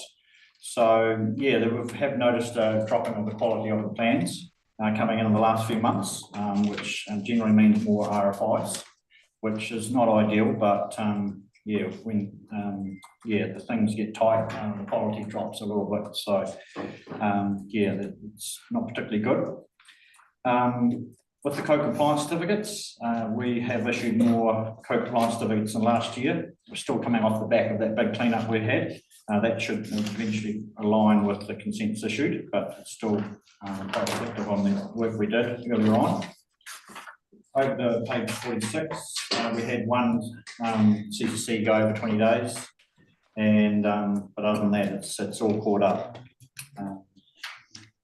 The inspections, we have pass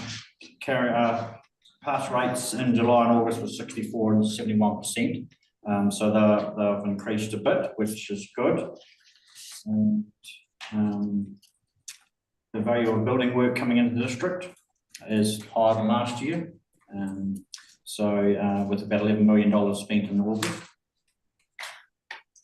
Notice to fixes. Sorry, Joe, can you just expand on that? So that's the value of the properties being built or the value of the application tool? Yeah, that's the value indicated on the building consent form. You know, my house is going to cost 500,000. That's all those added up. So yeah, that's pretty much the building work that's being spent in Huranui. Yeah. Well, it's the number they put on the consent. Hopefully it's the right number. So yeah, we're also issued 6 notice to fixes since the start of the financial year, 4 in August and 2 in July, for a number of things, including a number of little houses and a number of retaining walls and the like, but nothing too out of the normal. Over to page 47, still got a few certificate of acceptances in the backlog where they can't get quite through the system, which I mentioned last time.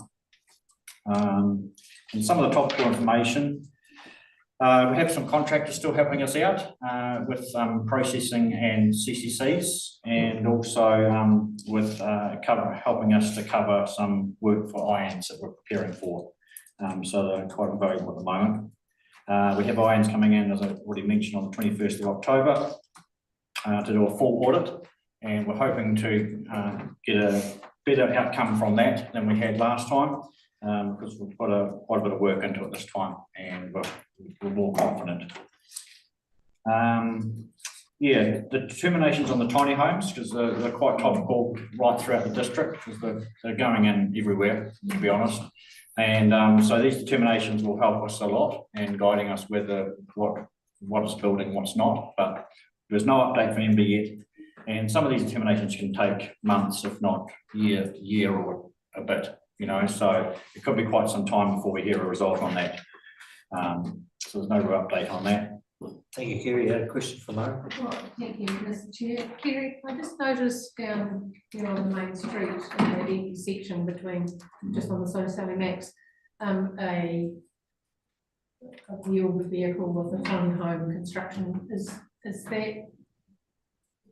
What can you tell me about that?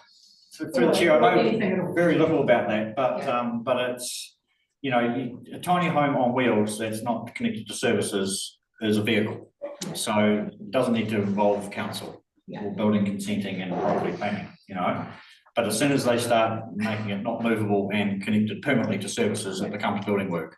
So for example, if they hooked that up to permanent drainage, we would have to consent the whole lot.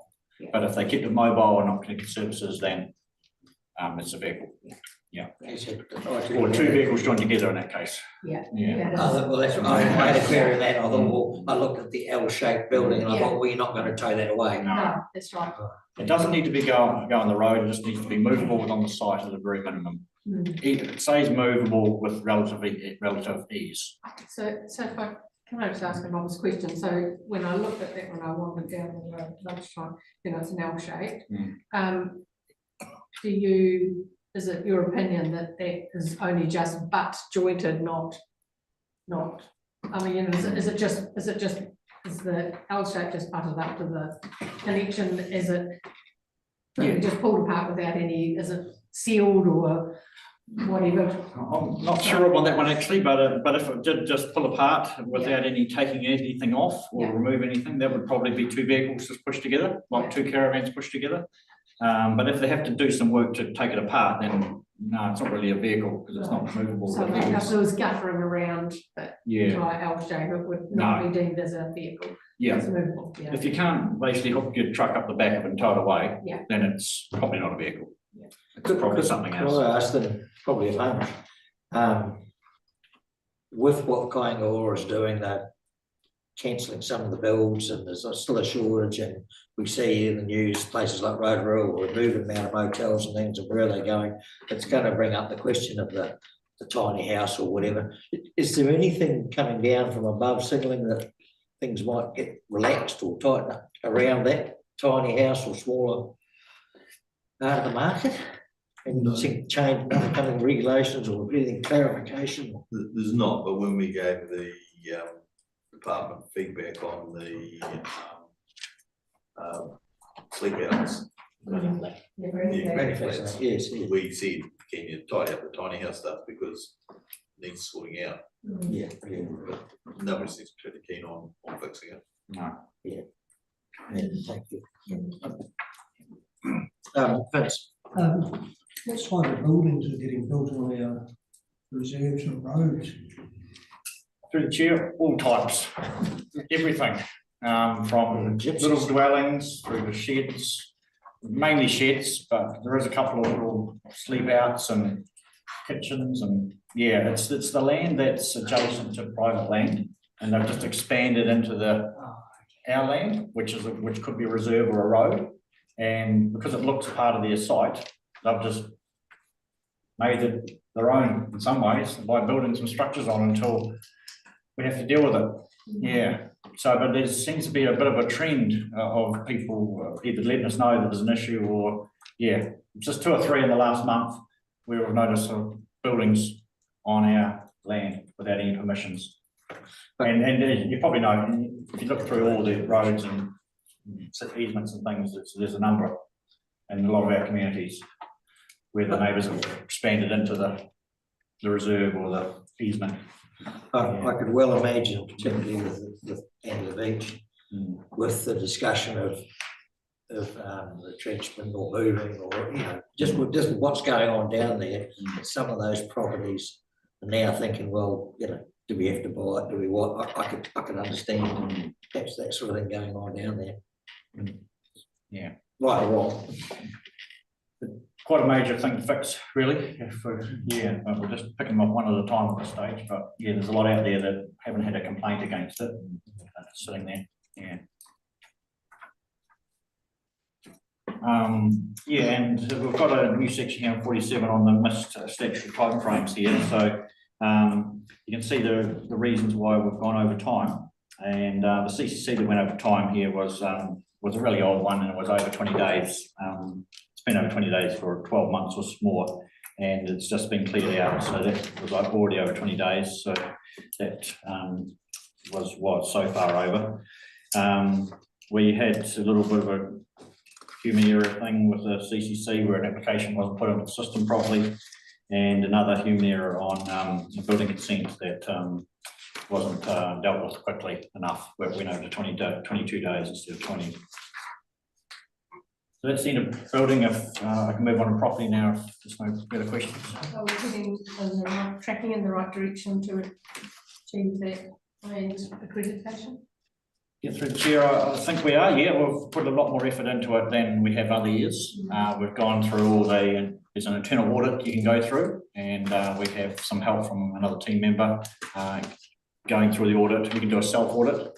So we think we've been probably in the best place we've ever been. So yeah, way more confident than 2 years ago, for sure. Yeah. That's great. Thank you. So quickly on the property report. Yep. So the planner, there's probably not a lot new there, unless anyone has any questions. The limbs on page 49. There was a bit of a drop in limbs normally due to house sales in the last 2 months. And over to page 50, social housing wait list. There's obviously quite a big demand for social housing in Amberley, but not much demand in other areas. And yeah, the occupancy is high as it probably can be at the moment. looking at the bottom of page 50, we just had a few people moving out or vacancies where we're doing up houses and little units and things. But on page 50, you can see quite a flash looking unit there. It's been refurbished, which looks pretty cool in my mind anyway. I'm pretty comfortable. And quickly over the page to page 51, you can see all the work we've done the last few months. There's some pictures there of a tidy up of the fuse board at the Amberley Domain, which had a burnt out board there and behind all that wiring. So we had to tidy that up. We've had to put in a speed bump at the Lembury Library for a health and safety issue, where people were speeding out over the footpath and potentially taking people out. We had a leaking hot water cylinder at the library, which was replaced. We've taken out the big hedge at the back of the Amberley depot, which has given us a lot more room and a lot tidier and safer. Trees are on the lean over our shed. We've tidied up a little bit into the workman shed over the road there by putting a new tub in this, because it was pretty disgusting. And over on page 52, we've installed the drainage, which was just going onto the ground into the actual sewer system, which is well overdue. We've cleaned out the soak pit that was blocked up, which was causing flooding around the utilities yard there. So that is working a bit better. We have removed the hedging so we can replace the windows in the e-cycle shed coming up. And we have had to put some gravel in the e-cycle building too, because they had trouble with their forklift potentially tipping over with loads. So we had to put some more gravel in there to make it safer. And we've also replaced the sink in the e-cycle building, which was well past its use date. And the roof was replaced after the October wind event at the Cheviot depot. And lastly, over on page 53, we had some alterations at the Cheviot library, and we had to fix a drain at the Leafield Beach toilets that was going backwards. That was causing us blockages constantly, and so that's a nice new drain that actually goes downhill. That's me. Thank you, Kerry. Have you got any questions for Kerry? Yeah, no. Sorry, just on page 53, the Kilmarnock Road. The road stopping process. Did we have that on the agenda for last month as well? Are we still waiting for that documentation to be returned, or is that within this month? Oh, Mr. Chair, so where we're at with that at the moment is, one of the conditions you may remember is that we were going to tidy the road up and just get it back to a well-maintained state. And that was the final thing to do before we transferred it. So as I understand it, we're just waiting on getting called out there to do that. Right. And then I think we're pretty much on the cusp. Okay, that's good. That takes a long time, right? Yeah. Did you want to confirm with that, the sale and purchase agreement, that'd be basically, I thought it was going to be a zero transaction, basically. That's correct. Yes. But it's still the form or the I don't- paperwork, the yeah, legalities yeah, is the yeah, same. yeah, no, thank you. Any further questions? Thank you very much, Kieran. And with that, we can have our cup of tea. You can have one too, Kieran. Oh, thanks. Yes, we'll adjourn for standard, we'll come back at 3:10.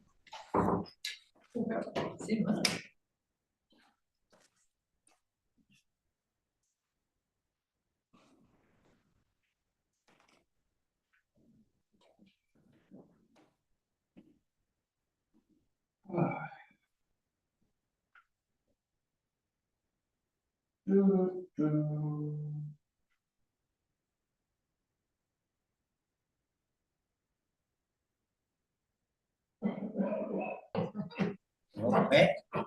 And we're going to have Dan's going to go through the amenities report on page 54. Thanks, Dan. Afternoon. So yeah, start of another financial year. So I'll run through the detail on the amenities report starting on page 55 rather than going through the planner unless there's any specific questions about anything in there. It's sort of covered later on anyway. So yeah, the team's got their new fresh maintenance plans with 1,469 jobs complete between them. So yeah, they've started well, 178 completed. I think over July, August, there's more reactive work than what we normally plan, so there's 22% reactive. Some of that was due to the snow up in Hamner, so the team up there clearing footpaths and doing work. And the majority being in reserves. Moving on to page 56. Overall, as you see in the CSR graph, it's been a good trend down. Unfortunately, I think that trend will probably start going the other way if it follows seasonal, which it normally does. Sort of going in September, seem to get a lot more people out and about, so a lot more snatch and soles coming, so keeps the team busy, but we'll manage that and close them as they come in. In terms of the mowing, I think, yeah, the reports say that pretty well. It's pretty much been dormant growth between July and August.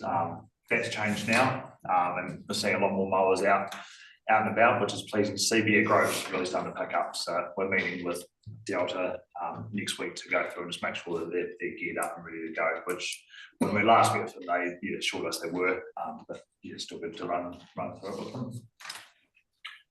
The public toilets still looking really good, as you can see from the audit results. The majority of it excellent or satisfactory, with very few needing attention. So it's the new contract seems to be doing really well there.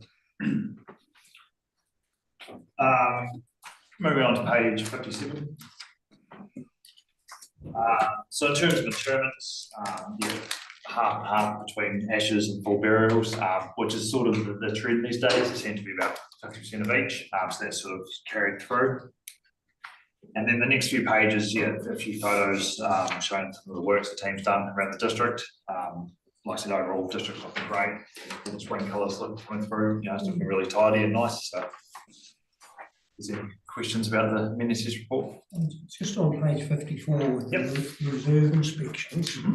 When they do inspections, do they get in contact with the advisory committees at all that help do the maintenance of that? I think it depends on the reserve in question. So some stuff the team would just go and take, would do an inspection, say, well, this needs to be done. It's given to a team member to go action. Some reserves where volunteers do it, that could be feedback from the locals. Because it's just the financing of it all. Because I just worry a bit of mixing. Committee just see it on their accounts and think, well, that cost a lot of money and we could have done it ourselves. So just raising it really. I guess any major expenditure for a committee would go through the normal reporting structure. Like tree removal is probably the most common. Where a report goes to the local committee and that gets approved through them or not approved. It just keeps it in mind. Just through the chair, at our last community meeting or budget meeting, I was asked if there were people doing work in the Scargill area, Scargill domain. And I said, I don't know, you probably need to ask if. So they were going to check and see whether they'd been billed for time that might have gone through them that they would have done themselves. And it's just, again, it's that communication. I get it's hard for the staff to know, well, am I supposed to talk to them or is it in this, or, just we'll do it while we're here. But I think if people ask a question and want clarification, they can call and see what the staff schedule is. If it's going, if it's in an area that they generally look after, they'll get it. If they make an inquiry, they'll get an answer. I think through the whole LGP annual plan process, we do have an allowance there for start time for doing activities. So there is budget there, and we go through and allocate that proportionally where we think it should be. Majority of the time is spent on district reserves, followed then by work in Amberley and work in Hamner, and then the remainder don't actually have that much time allocated against them.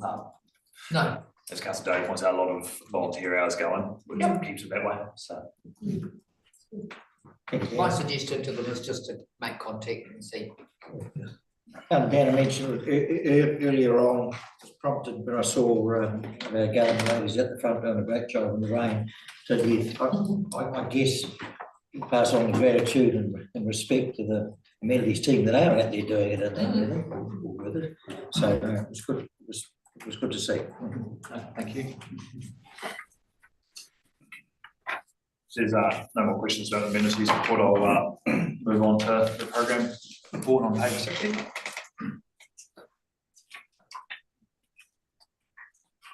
So yeah, once again, a new financial year. So this time of year, there's a lot of behind the scenes activity going on in terms of planning, design, procurement, rather than spades in the ground. But obviously some projects can get through the planning process faster than others that have got underway and some actually been completed already. So we've got the monthly spends there. A lot of that's from the projects which have been carried forward. Majority of them are drinking water projects, so the majority of that spend relates to those projects. But like I said, some others have been completed. So like normal, I'll run through each page and sort of go through and give you highlights, but welcome any questions about the projects highlighted. So on page 61, one of the projects for this year's installation of the smart water meters. So we're going through a process at the moment where we've met with 3 suppliers and we're going to go out and do some trials of the different products to see which ones suit us best in terms of connectivity, as well as obviously how easy they are to install and how easy they are to maintain. So we're going through that process, which will be quite interesting to determine which the best supplier will be going forward. Once we figure that out, we'll start putting them in all through starting in Amberley, but obviously the idea is we'll roll out district-wide and we've got budget to do that over the next few years. So yeah, there's some pretty good technology out there now that can get the data back to us fast, rather than, at the moment, I think there's Bluetooth technology, people have to drive past to pick that up, or we're looking at options which send it automatically. So yeah, just going through that process. So it'll be interesting which option comes forward. Dan, does that, I'll see later on, is somebody else picked it up on the new system, which is only text only, which is the satellite system that's coming. Does that all link in with that or in the future? Or I can't remember what it's called, but someone made that says it's satellite you can get anywhere in the country. Yes, that's so at the moment I think One New Zealand, formerly Vodafone, is obviously introducing via Starlink. They said at the end of 2024, but the advertising's gone quite quiet. Initially that's text only. So for something like this, it wouldn't work. So we would still need to have cell coverage to get that data back. That's hence why we're doing the trials. Like you can look on the Spark map and see where the coverage is good, but how that works and how that works in hard, we just don't know until we do these trials. Can I just ask, is that sort of ultimately replace the town meters, or is there some form that will be also on tank water? Well, at the moment, we're budgeting for the town meters. Right. I'm not sure of the overall strategy in terms of.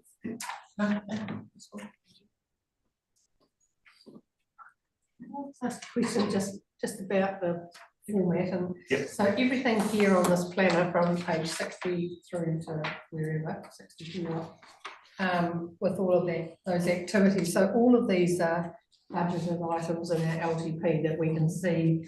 So nothing is out of budget projections. Every single one. Every single item that we put in the LTP is identified here for the next 12 months. Or no. I wouldn't want to bore you. So if you just so you know, on page 66 there's an appendix. Yep.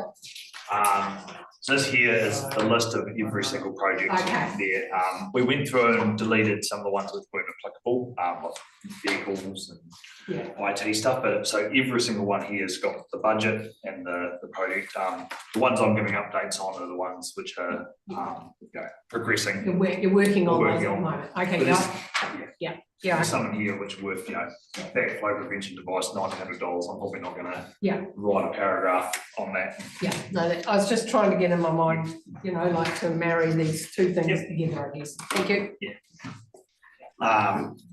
But yes, the idea is the ones which are progressing give good detailed updates. The appendix I'm not going to talk to. It's just information. But if someone has got a question, but the detail given is probably going to be: is the job complete? Yes, no, and how did it compare? If there's a big variance in the budget, we'll highlight it.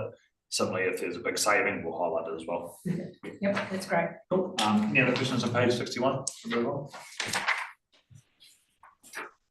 Cool. Page 62, see Hurinui number 1, that's the photo there, which we went for a visit through last month. So works are nearly completed there. the guys are all going, doing a commissioning meeting today, with the contractor, working how all the different alarms are like will work. So we're just starting the commissioning process now. Still a few things to tidy up, but yeah, that's moving along, and like yeah, the commissioning will probably take a month to 6 weeks. So you're starting that now. So like I said, yeah, edging close to completion, which is really good. A similar water treatment one is Kolwara, which is on the other side of the river. So yeah, we've got work starting on that side. So we've got the building consent's been granted. The concrete foundations are getting, well, they've been excavated up a pad, so that's getting put together at the moment. And main power planning to arrive on site this week to do the power upgrade as well. So once that's done, we've pretty much got a free rein to get the building done and start fitting it out, which is really pleasing. So we had a few delays with that one, so it's good to see some good progress. Any other questions? Yep. I want to ask a question about, so the lower Waitohi. Yeah. When you talk about, so the Karaka to McRae Road, construction new pump shed at Browns and then State Highway 1, so where's Browns? What are you talking about when you identify that space? So Browns is the name of the pump shed.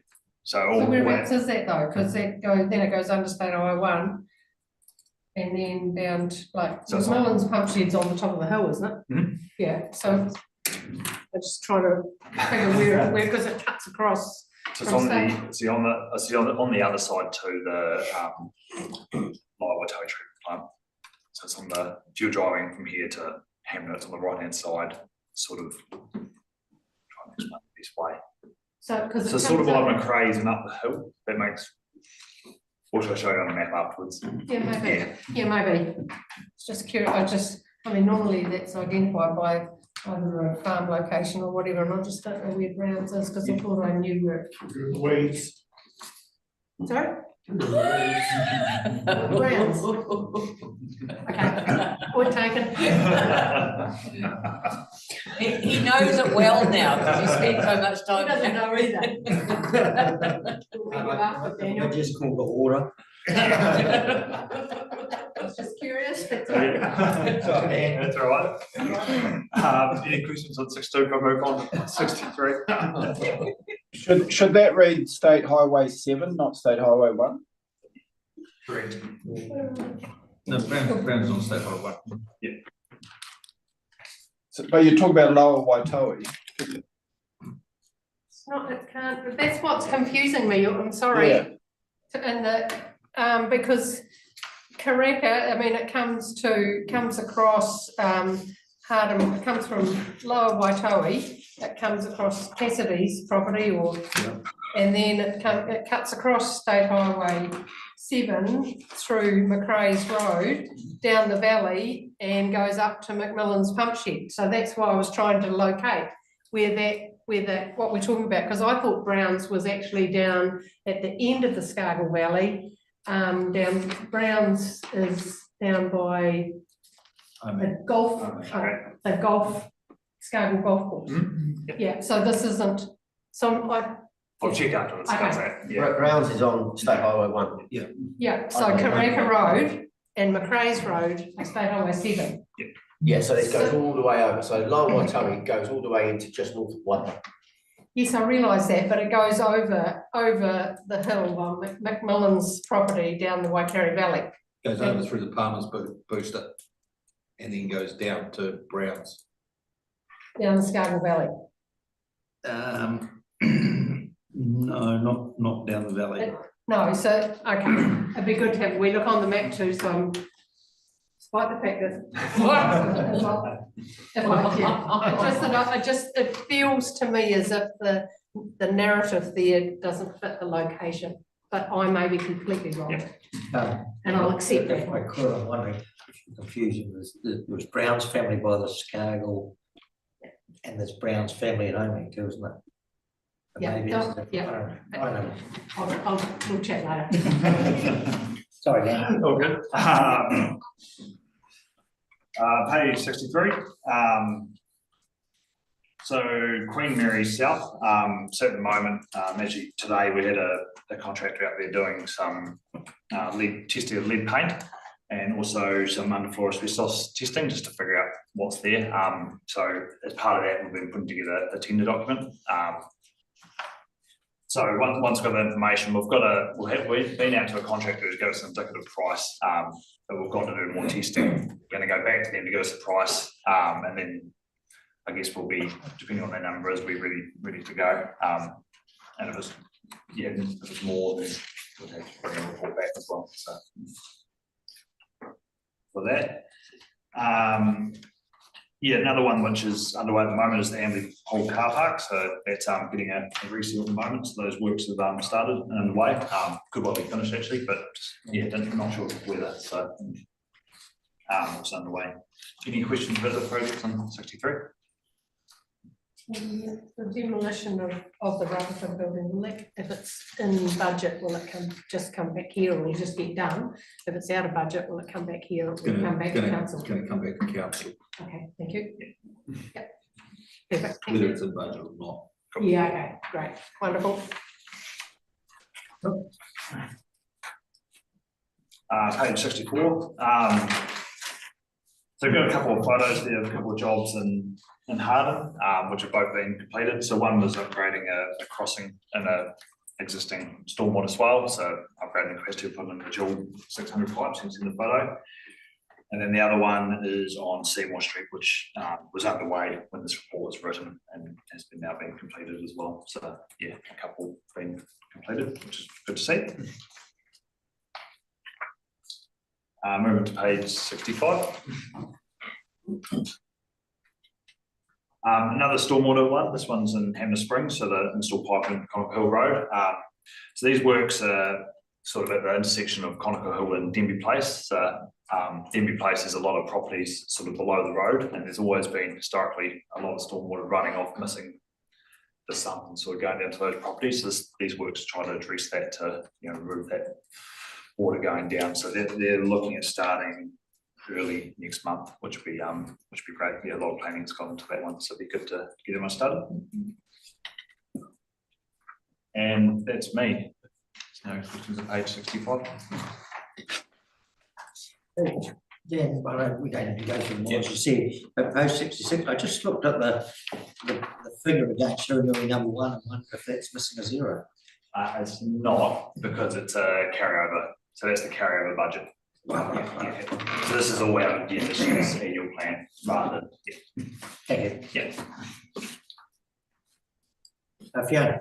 Mr. Chair, again, I just want to say that although there might still be some tweaking with this new reporting, I think at the moment it's in a form that allows anybody who picks up the agenda to actually see project progress as well. So not only us to have oversight, but for anybody who goes online and picks up an agenda, they can get some pretty good information there. So I like the way it's heading. Cool. Thank you. Just going through on 69, I just look at the stormwater. Just look, reading it, it says redirecting the river away from the town, the Jed River. I don't know how you do that. I just think. Not 15 They're grand. gonna put it 450.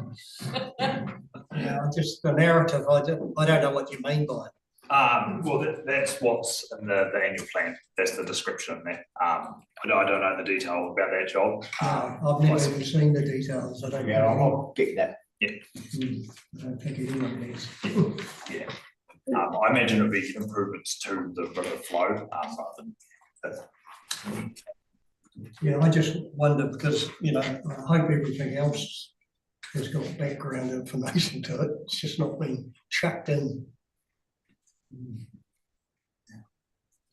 And I just wonder this is great getting this information.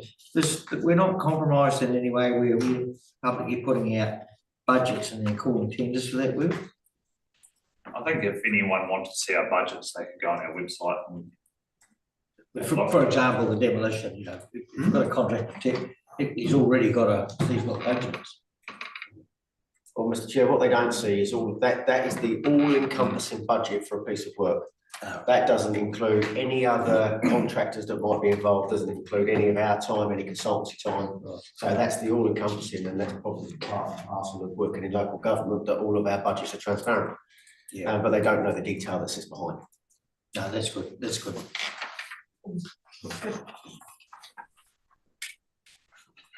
I agree with Fiona. I think Kevin, this is really, really great. Thank you. I don't think there's anything that jumped out at anybody in there. The only one that I'd raised my eyebrow at was the roof of the library, thinking, and only because I thought, gee, how long will we get out of a roof like that? It didn't seem like that long, but if it's buggered, it's, I mean, if it's not fit for purpose, it's not fit for purpose. I think there's been changes on that one. Yeah. That it's more likely to be repairs now. Yeah. So I think that budget against that is probably going to be, there'll be spare change. So have we got any more questions? Not even from that right. Thank you, Dan, for that. And Thank you all. for all of your work. Really happening. So now we move to our National Land Transport Programme, page 75. Oh, we'll do that. Can we have a mover and a seconder to receive those reports? Murray moves, seconder. Dave just got on there. Just can I go back to it, that in 72, you know, we talk about all those figures. And like the Port Robinson camp has 40 grand, next thing that was getting done. And there was no input from the committees and that, and I'm just worried about what are the other things in this thing that people don't race off and do it because it's written there. Before they go and look and make sure that it's actually fit for purpose and done in the correct way.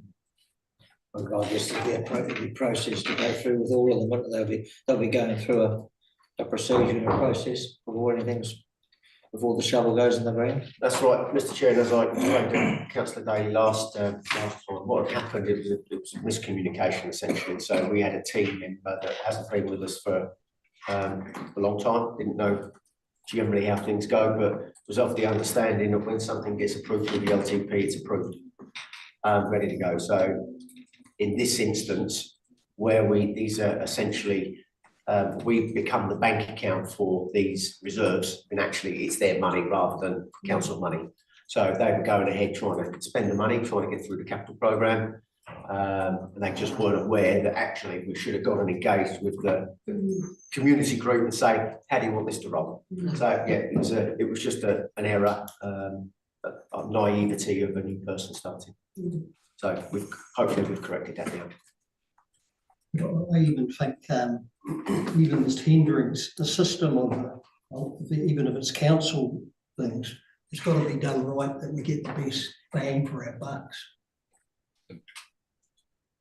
Because, you know, not just, oh, it's written down there, it's 100,000, I've got 100,000 to spend. Not going to question it and ask who can get prices and. Well, we're very definitely getting that message coming down from central government, aren't we? So I'm guessing that's going to filter through. Okay, so page 75.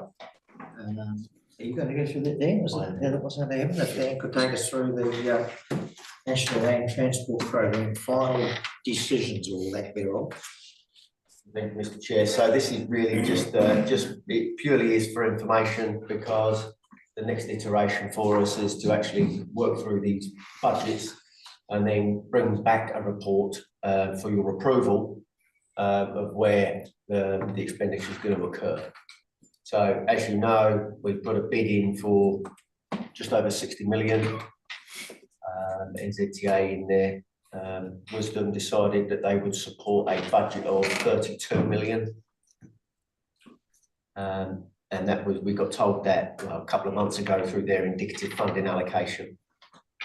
So what they've done in the last couple of weeks is they've written to us and told us actually what the final allocation is, which is what this report says. And you can see that in number 3 to the right hand side. And largely it's the same as the indicative allocation, except for the local road pothole prevention fund. There's a 70,000 on top of what we'd originally received from them as the indicative numbers. More impacting to us, I guess we've already accepted that's the position for the MOR money or the maintenance and operations money. But also as part of that letter, they told us where our low cost, low risk program was left. And as you can see, I've highlighted one line in there, which essentially says it all, is that they're not supporting our low cost, low risk program at all. So as part of the report that we will bring back, we have a $5 million budget earmarked for the low cost, low risk, of which 52% of which we were hoping to have been funded through NZTA. So we've got 48% of that 5 million over a 3-year period. And we will bring it back to you to say, do you actually want to spend that money? Or do you want to keep it? So that's all part of the report that we'll bring back, hopefully next month. So next month, we'll bring a report that says, here's the funding allocation. Here's our overall budget, including council monies. This is where we think we'll get best bang for our buck. Do you approve it? Could I ask, in view of the big lack of funding that's come through, and we're going to have a look at what we do within the roading budget of that, does that prompt any, once again, after the message coming down from central government, will that prompt anything in our long-term plan or anything as far as looking, is there any other areas that we might swing money across from, or does everything stay the status quo and we just have to move around what's happening in roading alone? Mr. Chair, well, I guess that's a question for council. But will there be anything come back to us, a report, something that perhaps we could look at this or perhaps we could look at that, or is it something that we've got to? Well, Mr. Chair, the other way? yeah, I think the first thing to do is to bring a report back to say, this is the reprioritisation of the road budget based on the dollars that we have available, and see where council wants to go. Because if council turns around and says, actually, we don't think the money that NZTA is pushing our way is enough to deliver the expectations on the road, and we want to put more money into the road at the expense of something else, then that's purely a council decision. Yeah. And I will take direction on that. If you want another report talking about where those funds may come from, we can do that. But it's certainly, you know, for year 2 of the long-term plan, there's a 16% notional rate rise based on the roading budget. But considering the new allocation, you might decide to do something different for the annual plan. Just a suggestion, maybe from my own perspective, that when that information comes back, you know, next month or whatever, it would be good, be helpful for me to understand what we historically or in the last 2 or 3 years have used that low cost, low risk funding on. You know, what type of roading improvements did we use that money for, to understand whether we want to continue to invest in it at our own cost or not, is kind of what I've heard, you know. So it'd be good to understand what the implication might be with that funding allocation no longer being available to us as. Yeah. That's the idea. So the idea being, we had earmarked $60-odd million worth of work, and this is it. Yeah. We've now got this much money, so we're only going to do this, and this is what falls out the bottom. Yeah. And the low cost, low risk program is actually, there's a table on here that shows you what all the work that we'd earmarked for the low cost, low risk program. And these generally are the things that we have done over the last 3 years under that program. So it's whether or not, for example, some of the vegetation work that we might have earmarked for this year, is that more or less important than doing some of the road to zero Burunaroo school work? Yeah. You know, around speed around schools, and that's the really tricky debate that we've got. Because for me, all we've got, the money that we have is simply to maintain status quo. The low cost, low risk program is actually the opportunity to enhance and add improvements into the network. Without that money, we just maintain what we've got.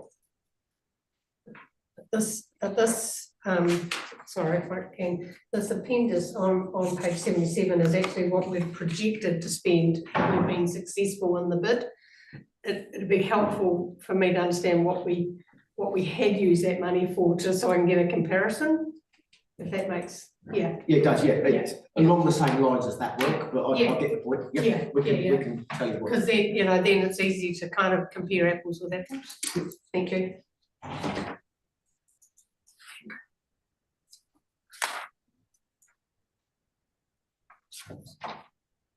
Yeah, carry on. No, that's it, Mr. Chair, just this was just purely, it came to light, as we were putting the report, together, so I felt it prudent to add it in so that you know as much as what we do at the moment, and we've got to go through that whole cycle of bringing back to you a reprioritised road and budget, and Charlie's working hard at the moment on rebuilding the AMP based on this dollar allocation, because the AMP will be very clear on, we are not going to do some things. And if that's not entirely palatable, if it ends up that way, then we would have to look to see, well, where else do we shift funds from or something like that. Potentially. Yeah. Okay, so if we now on to page 79, oh, we need to accept that, yeah, this stuff. So if we could have a move and a seconder, Vince, accept that. Seconder, Fiona? Yes. All those in favour? Against? So now we're on page 79, the NZTA procedural audit review is chosen. Good afternoon again. This is, I think, the first time I've actually spoken to a report. I've spoken to a report before. So this one was just to cover off the procedural audit that was conducted by NZTA in June 2024. So the procedural audit is where a investment auditor comes in and scrutinises maintenance contracts, spend, data accuracy in RAM, council procurement procedures, and a whole bunch of other stuff. How we attain our professional services, what were the outcomes of previous audits, and essentially score us based on a criteria of 5 subject areas. So in the previous audit that was carried out in 2020, on figure 3, the assessment rating was pretty poor. It was an overall rating of unsatisfactory in 2 of the 4 assessed areas, which was unsatisfactory rating. Out of that initial audit, there was 11 recommendations from NZTA for council to comply with, as well as process improvement processes. So that led to a significant undertaking by council staff, delivering on lots of various bits of documentation, the document repository that houses all of these documents and all of the processes. And essentially that combination of work resulted in the audit that was being done in June, significant improvement across every scored area,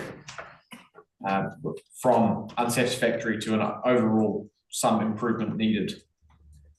Just to compare, they're chalk and cheese. We had 11 recommendations out of the audit in 2020, and we had 4 recommendations out of the audit in 2024. 3 out of 4 of those recommendations from 2024 have been satisfied already.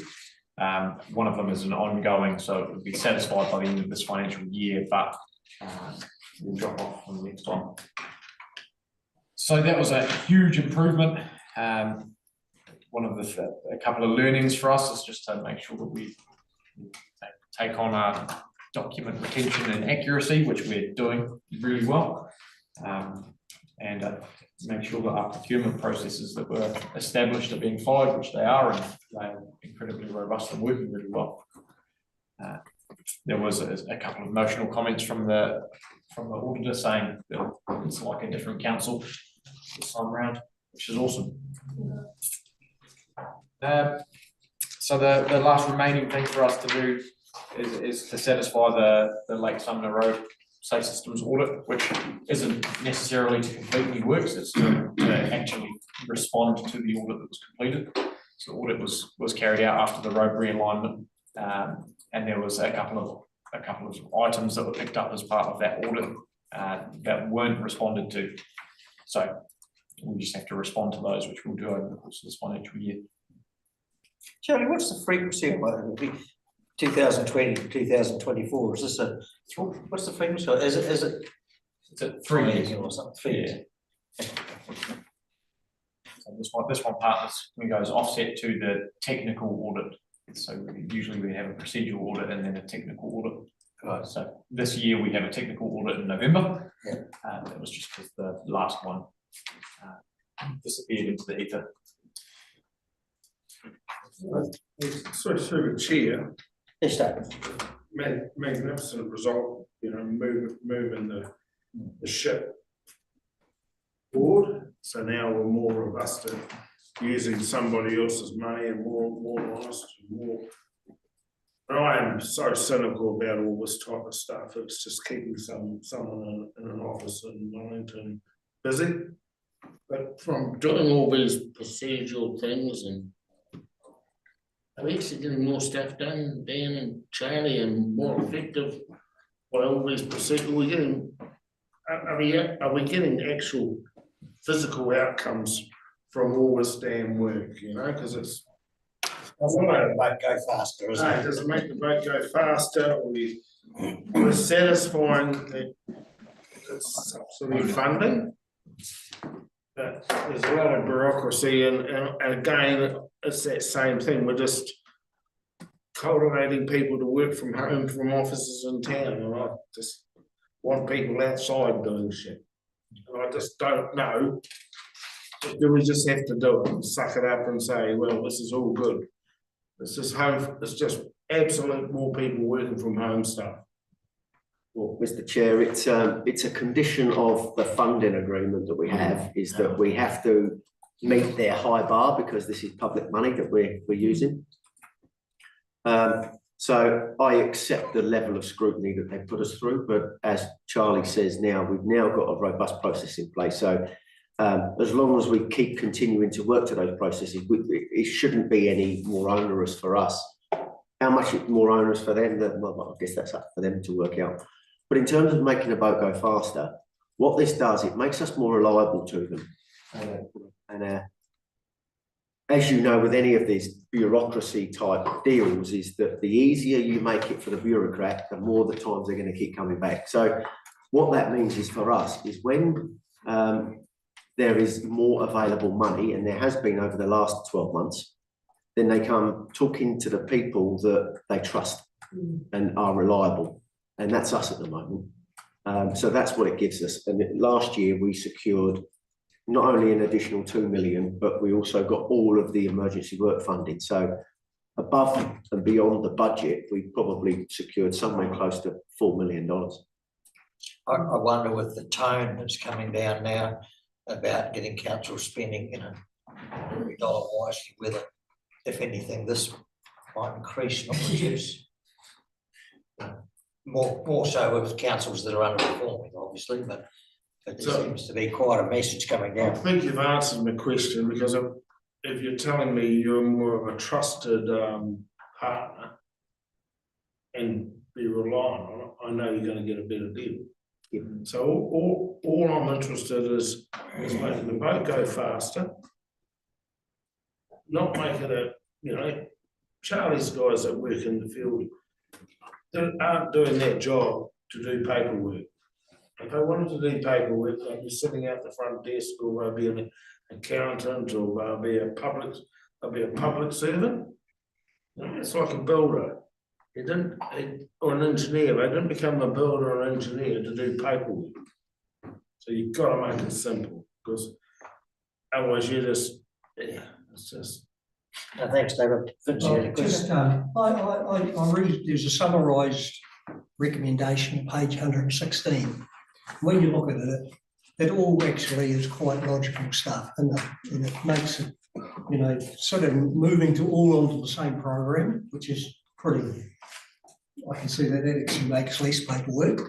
And, you know, when you go for a read that, and having a manual, so other staff you're building a bit of knowledge, and so new staff know what roughly, well, it's in the manual how you do it, so it's not having to reinvent the wheel all the time. And to me, it's it's good, and good on you guys, and I think it's all stuff that you'll be able to do quite easily. Through the chair, yeah, the last one that's left to do is a relatively straightforward process from now. It's just been something that was not done by omission and not through any intent. So I think that was a transitional time between roading managers where it was completed and left, but to no detriment to us either. And this did spur some other really good conversations around delivering frameworks for our own procurement policies and training in-house and right down to the team level about how all this is done.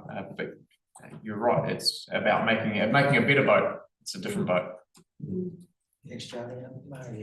I just think it's been a remarkable shift from the 21 report to now, you know, and I just think it's duly deserved compliments to the staff that actually have allowed that to happen, to put us in a better position, because when we received that 21 report, I remember feeling quite exposed and vulnerable because of that, but the confidence in this report and the change in attitude signals a really good message to not only our community but to the funders. Well done.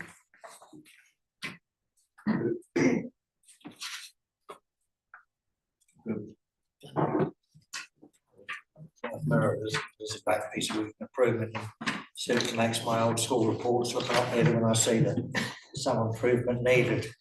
But if you read under what some improvement means, you know, it basically means we're already there. It's our acceptable systems.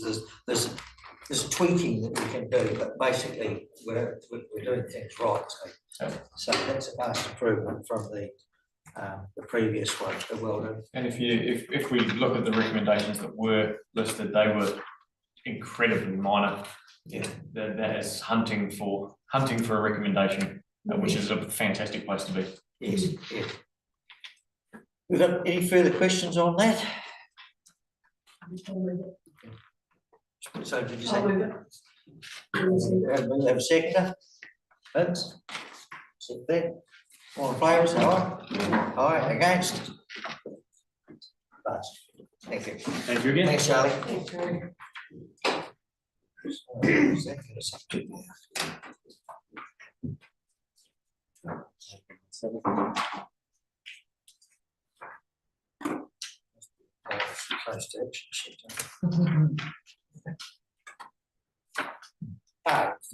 Page 117, the cemetery bylaw, and term of ashes process. So you're take us through that one, Dan? Yes, thank you again, Mr. Chair. So this is just in relation to an action on the action sheet, and it was prompted through through a couple of different ways, but primarily through the consultation period. So I guess I'm going to take the report as read, noting that the bylaw is up for review and it will be coming before the Strategy and Community Committee, as I understand it, soon. So one of our recommendations will be is that we consider the information that we received through the consultation about the interment of ashes. So there's nothing needed from this group before it goes, you know, input or anything before it goes to strategy, basically. We're just receiving this. That's correct, unless you really want to have a discussion around the content of the report and give a steer, which might give us a steer so that we feed back into the bylaw, or you can do it at the time when I'm just trying to work out what the health and safety is with ashes, because it's ashes. It's not. So just in the report, they talk about health and safety issues. Getting the public permission to dig and turn ashes. I think there's ashes put in places which, yeah. Ordinarily, Mr. Chair, they've got to be dug, hand dug. That's all right. And some people are potentially not up to the digging down to 600 mil. And so it's just something that we have to be cognizant of. Christopher? Yeah, look, I've read this and I totally support a process or a bylaw in this regard. And the things that I put circles around was that I thought it was interesting that HDC, we were the only council that offered unattended options for families, and I think that needs to be considered in relation to D, the cemetery bylaw, that when we don't have a process in place, council no longer has a record of where a location of ashes are interred in a cemetery, and I think there is potential for concerns if we don't know where ashes actually interred because they haven't come through and booked a space, or not. I'm not as worried about doing it properly, but actually knowing where ashes are interred, I think is more important. And so I would support progress in this and having a better understanding, because without that, I'm aware of a site in the Waikato Cemetery, which I can't qualify it, but it looks like someone has put ashes, there is like a little commemoration, and if someone actually came in here in good faith and bought a site, actually it could be something else. Yeah, so there could be some complications. So I think we need to smarten up our process through this bylaw process. I just wondered around what's our standard site, 600 deep, I don't know how big it was, but I'm thinking of Harewood, it's near the site for you, and it's you're just about there with the postal drive, but it's a small divot, if you like.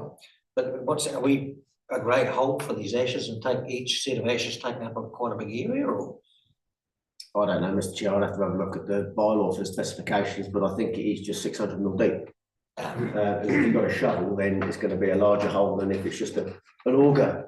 Well, that's probably what they do use it. But as the Mayor states, I mean, what we have had is that someone's interred ashes without us knowing, and then somebody else has gone in and dug a hole. So that's what's caused all of this. So do we continue down the road of potentially tripping over that, or do we actually try to fix the process? And that will be all unfolded through the bylaw. That would be my preferred position. So our recommendation at the moment, is basically that the sexton, we call him, he digs the hole in the right spot, and it's all recorded the right spot where it is. Then the people do their own interment, and then he'll come along and put things. Or people may do that themselves, but it's about getting the right hole in the right place and recording it. For me, it's actually knowing what's there. Yeah. Yeah.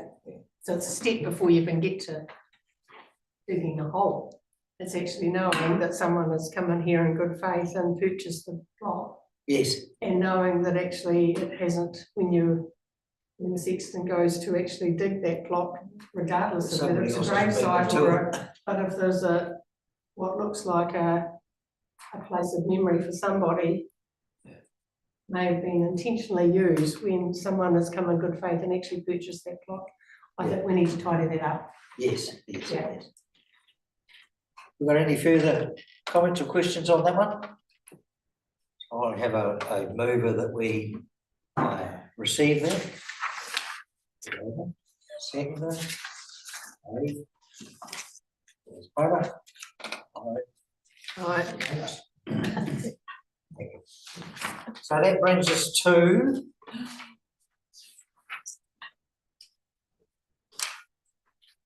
our action sheet on page 122.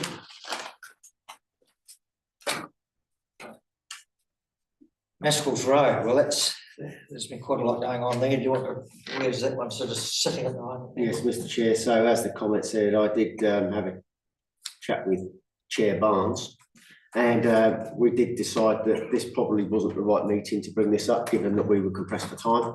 So I'll provide a report back based on the public meeting that was held with the residents for the October meeting. Yeah, thank you. Cemetery bylaw, so that one there is going to go out of this forum to the strategy forum. So do we need to leave that one on here, or does that come off our action list for the operations?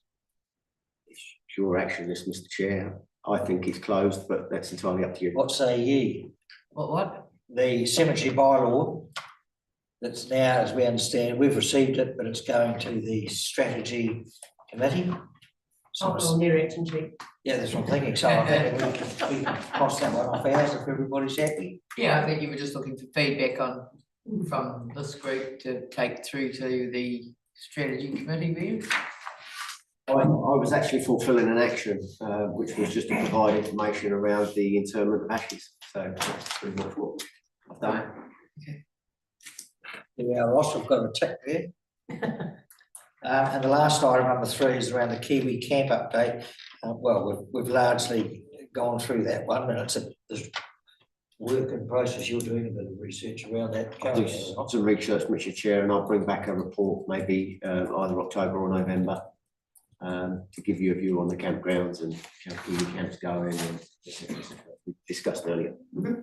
So that one can stay there in the meantime. Fingers up. Dave. So let's get in the Been a weeds. slow process. So just remind me on the Nestles Road, you're coming back in October, just not reporting on the meeting we had. You're coming back to report to us in October. I'm going to come back, Mr. Chair, with a whole load of information about the outcome of that meeting and the direction I received, and if we were to take that direction, what the implications of that might be.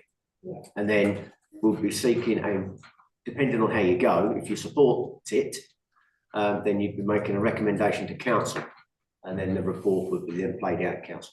Yeah, no, I was just checking, it wasn't just a report on that meeting. No. Yeah, So come now on. we've been going forward, yeah. As part of that process, do we need, or have we moved on from having to see what percentage of residents would go with the recommendation? Mr. Chair, without, I guess, predicting what I'm going to write, it's likely to say that you would probably make a recommendation to council on what that percentage might look like.